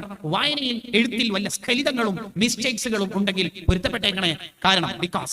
കാരണം ഞാൻ ഈ എഴുത്ത് മുഴുവനും കോടിക്കണക്കിന് അക്ഷരങ്ങളുള്ള നിഹായത്തുൽ മുഹ്താജ്, തുഹ്ഫത്തുൽ മുഹ്താജ് പോലുള്ള നിഹായത്തുൽ മുഹ്താജ്, മുഗ്നിൽ മുഹ്താജ് പോലുള്ള നിഹായത്തുൽ മുഹ്താജ് എഴുതി തീർത്തത് എന്റെ കുട്ടിക്ക് മുലയൂട്ടുന്ന സന്ദർഭത്തിലാണ്, പാൽ കൊടുക്കുന്ന സന്ദർഭത്തിലാണ്. അപ്പോ എന്റെ മോന് കൈ ഇങ്ങനെ തട്ടുമ്പോൾ വാവിന്റെ വാലങ്ങാനും നീണ്ടുപോയില്ലെങ്കിൽ പൊരുത്തപ്പെട്ടെങ്ങനെ? വാട്സപ്പിൽ നിന്നും റീൽസ് നിന്നൊക്കെ ഒന്ന് ഇറങ്ങി വെക്കുക. ബ്ലൂടൂത്ത് ഹെഡ്സെറ്റ് ഒന്ന് മാറ്റി വെക്കുക. ഇവിടെ ജീവിച്ചു എന്നുള്ളതിന് തെളിവ് നമ്മൾ ഉണ്ടാക്കി വെക്കുക. സിറാജുൽ ഹുദ പേരോട് ഉസ്താദിന്റെ ജീവിതത്തിന്റെ തെളിവാണ്. മർകസ് ഉസ്താദിന്റെ തെളിവാണ്. അൽബക്കർ കൻസുൽ ഉലമ ഉസ്താദിന്റെ ജീവിതത്തിന്റെ തെളിവാണ്. ജാമിയ സാദിയ നൂറുൽ ഉലമ എം.എ. ഉസ്താദിന്റെ തെളിവാണ്. ഈ പ്രസ്ഥാനം മുഴുവനും സുൽത്താനുൽ ഉലമന്റെയും താജുൽ ഉലമയുടെയും ജീവിതത്തിന്റെ തെളിവാണ്. ആര് മരിച്ചാലും നാട്ടുകാർ ചോദിക്കല് അവരെന്താ ബാക്കി വെച്ചത് അല്ലെ, അവരെന്താ ബാക്കി വെച്ചത്, എന്ത് ബാക്കി വെച്ചത്? 2-3 പെൺകുട്ടികൾ ഉള്ളതല്ലേ, കെട്ടിക്കാൻ നമുക്ക് പൈസയിലും ഉണ്ടാ, വാടകയ്ക്ക് കൊടുക്കാൻ റൂം ഉണ്ടാ. എന്നാൽ മലക്കൾ ചോദിക്കല് അവരെന്താ ജീവിതത്തിൽ ചെയ്തു തീർത്തത് എന്നാണ്. അത് നമുക്കുണ്ടാവണം. നമ്മളൊക്കെ ജീവിച്ചതിന് അടയാളം വേണം. അതിലേറ്റവും വലിയ അടയാളം നിഅമുൽ ഇലാഹി അലൽ ഇബാദി കസീറത്തുൻ വഅജല്ലുഹുന്ന നജാബത്തുൽ ഔലാദി, നമ്മുടെ മടിത്തട്ടിൽ വളർന്ന, നമ്മുടെ ഗർഭപാത്രത്തിൽ വളർന്ന മക്കൾ സ്വാലിഹീങ്ങളാവണം. മക്കൾ നന്നായി കിട്ടിയാൽ ധൈര്യമായിട്ട് ഖബറിൽ പോവാം. എന്തിനാ പേടിക്കണ്ടേ? ധൈര്യമായിട്ട് ഖബറിൽ പോകാൻ പറ്റുന്ന അമലാണ് മക്കൾ സ്വാലിഹീങ്ങളാവുക. നമുക്ക് അല്ലാഹു മക്കളെ തന്നത് തന്നെ നമുക്ക് സ്വർഗം കിട്ടാനാണ്. അതുകൊണ്ടാണ് നമ്മളെ മക്കളിൽ ആരെങ്കിലും ചെറുപ്പത്തിൽ മരിച്ചിട്ടുണ്ടെങ്കിൽ അവർക്ക് വേണ്ടി എന്താ ദ്വാരക്കല്? അല്ലാഹുമ്മ ജഅൽഹു ഫറത്തൻ ലി അബവൈഹി. ഈ കുട്ടി 5 വയസ്സുള്ള മോന് 2.5 വയസ്സുള്ള മോള് മരിച്ചുപോയി. ഈ കുട്ടിയെ നീ എന്താക്കണം എന്നത് വരക്കല് സുന്നത്ത്. അല്ലാഹുമ്മ ജഅൽഹു ഫറത്തൻ ലി അബവൈഹി. ഈ വാപ്പയും ഉമ്മയും മശ്റയിലേക്ക് വരുമ്പോൾ സ്വർഗ്ഗത്തിന്റെ വാതിലിന്റെ അടുത്തുനിന്ന് വാം വെൽക്കം ഉപ്പ ഉമ്മ ഇതാ വരി വാം വെൽക്കം ബാനർ പിടിച്ചിട്ടുള്ള മക്കളാക്കി തരണേ എന്നാണ് ദ്വാരക്കണത്. അല്ലാഹുമ്മ ജഅൽഹു ഫറത്തൻ ലി അബവൈഹി. ഇത് നമ്മളെ മക്കൾ ചെറുപ്പത്തിൽ മരിച്ചാൽ, ഇനി നമ്മളെ കാലത്തും അവർ ജീവിച്ച് നമ്മളെ ശേഷവും അവർ ജീവിച്ച് അവർ വലുതാകുന്നവരെ ജീവിച്ചാലോ? എന്താ അവരെ കുറിച്ച് ഹദീസിൽ പറഞ്ഞത്? വലതും സ്വാലിഹു യദ്ഉ ലഹു. ഉപ്പന്റെ ഖബറെന്ന മണ്ണറ, ഉമ്മന്റെ ഖബറെന്ന മണ്ണറ മണിയറയാക്കി തരാൻ പറ്റുന്ന മോനാക്കി തരണേ എന്ന്. കേട്ടോ, നമുക്കൊരു മോന് സഖാഫി ഉണ്ടെങ്കിൽ 2025 ബാച്ചിലെ ആ സഖാഫി നമ്മുടെ ഒരു മോന് SSF കാരനാണെങ്കിൽ, SOS കാരനാണെങ്കിൽ, ഉപ്പമാരെ ഉമ്മമാരെ, നമ്മുടെ ഖബർ സുബ്ഹാനല്ലാഹ്, ആ ഖബറിലേക്കുള്ള യാത്രയിൽ മുഴുവനും നൂറുകണക്കിന് ആലിമീങ്ങളും വിശ്വാസം ഉറച്ചു നിൽക്കുന്ന, അല്ലാഹുവിന്റെ ഹബീബായ തങ്ങളെ വിശ്വസിക്കേണ്ടതുപോലെ വിശ്വസിച്ച, അഖീദ ഉറപ്പിച്ചിട്ടുള്ള ആയിരക്കണക്കിന് പ്രവർത്തകരുടെ അകമ്പടിയോടുകൂടിയായിരിക്കും നമ്മുടെ യാത്രയുണ്ടാവുക. അതല്ലേ ജീവിതത്തിന്റെ മനോഹാരിത? അതാണ് നമുക്ക് കിട്ടേണ്ടത്. അതിന് നമ്മുടെ മക്കൾ സുന്നത്തെ ജമാഅത്തിന്റെ പ്രവർത്തകരാവണം, SSF കാരാവണം, SOS കാരാവണം, നമ്മുടെ പ്രസ്ഥാനത്തിന്റെ ബന്ധുക്കളാവണം. ഒരു മോനെയെങ്കിലും ആലിമാക്കണം. ഈയിടെ മലപ്പുറം ഭാഗത്ത് ഒരു സ്ഥലത്ത് വാഴ്ന്നിന് പോയപ്പോൾ അവിടുന്ന് പോരുന്ന സമയത്ത് ഒരാൾ എന്നോട് പറഞ്ഞു, 36 കൊല്ലം മുമ്പ് ഇവിടെ പേരുടെ ഉസ്താദ് വാഴ്ന്നിന് വന്നിരുന്നു. അന്ന് ഉസ്താദ് ഒരു മോനെയെങ്കിലും ആലിമാക്കണം എന്ന് പറഞ്ഞ ഉടനെ ഞാൻ അന്ന് സദസ്സിലുണ്ട്. മുമ്പ് പറയാം, എനിക്ക് 4 പെൺകുട്ടികളും 2 ആൺമക്കളാണ് ഉള്ളത്. അന്ന് ഞാൻ തീരുമാനിച്ചു, ഉസ്താദ് ഒന്നിനാക്കാനല്ലേ പറഞ്ഞത്, ഞാൻ എന്റെ 2 മക്കളെയും ആൺകുട്ടികളെയും ആലിമീങ്ങളാക്കും എന്ന് തീരുമാനിച്ച്, ഉസ്താദെ അൽഹംദുലില്ലാ എന്റെ ഒരു മോന് അഹ്സനിയാണ്, വേറൊരു മോന് ഒരു ബിരുദവും കൂടി പരിചയപ്പെടുത്തിയിട്ട് 2 ആളും ആലിമീങ്ങളും മുദരിസുമാരുമാണെന്ന് അയാൾ പരിചയപ്പെടുത്തി. അൽഹംദുലില്ലാ, അള്ളാഹു അവരുടെയും നമ്മുടെയും ഒക്കെ മക്കളെ സ്വാലിഹീങ്ങളാക്കി തീരുമാറാവട്ടെ. അതിന് നമ്മുടെ മക്കൾ നല്ലവരാണ്. അത് നന്നായി അധ്വാനിക്കണം, അവർക്ക് നന്നായി ഇൽമു പഠിപ്പിക്കണം. അവർ എത്ര കഷ്ടപ്പെട്ടിട്ടാണെങ്കിലും അവർ ദീൻ പഠിക്കുന്നവരാവണം. 4ഉം 5ഉം ക്ലാസ്സിലെത്തുമ്പോഴേക്ക് മദ്രസ ഒഴിവാക്കുന്ന കൾച്ചർ ഉണ്ടാവരുത്. നിങ്ങളെ മക്കളെ നരകത്തിൽ നിന്ന് രക്ഷപ്പെടുത്തണം എന്ന ആയത്തിന്റെ തഫ്സീറിൽ കാണാം. നിങ്ങൾ നന്നായി ദീൻ പഠിപ്പിക്കണം, സുന്നത്തെ ജമാഅത്ത് പഠിപ്പിക്കണം. ഇമാം ഖുശൈരി റഹ്മഹുല്ലാ അവിടുത്തെ റിസാലയിൽ പറയുന്നത്, ചെറുപ്പത്തിൽ തന്നെ മക്കൾക്ക് സ്വാലിഹീങ്ങളുടെ ചരിത്രങ്ങൾ പറഞ്ഞു കൊടുക്കണം. റിഫായി ശൈഖിനെ അറിയാമോ? ജീലാനി തങ്ങളെ അറിയാം? അങ്ങനെ ചെറുപ്പത്തിലെ സ്വാലിഹീങ്ങളുടെ ചരിത്രം പറഞ്ഞു കൊടുത്താൽ മക്കൾ സ്വാലിഹീങ്ങളാകുമെന്ന് ഇഹ്യാ ഉലൂമുദ്ദീനിൽ ഇമാം ഗസാലി റളിയല്ലാഹു അൻഹു പരിചയപ്പെടുത്തുന്നുണ്ട്. കഴിക്കുന്ന ഭക്ഷണമെല്ലാം ഹലാലാവണം. കുട്ടികൾക്ക് ഹലാല് മാത്രം കൊടുക്കണം, എന്നാലേ മക്കൾ നന്നാവുള്ളൂ. ലോണും മറ്റ് തെറ്റായ ബിസിനസ്സും ഒന്നും നമുക്കുണ്ടാവില്ല. മക്കൾ ഹലാല് മാത്രം കഴിക്കണം. അള്ളാഹു നമ്മളെ മക്കളെ സ്വാലിഹീങ്ങളാക്കി പെരുമാറാവട്ടെ.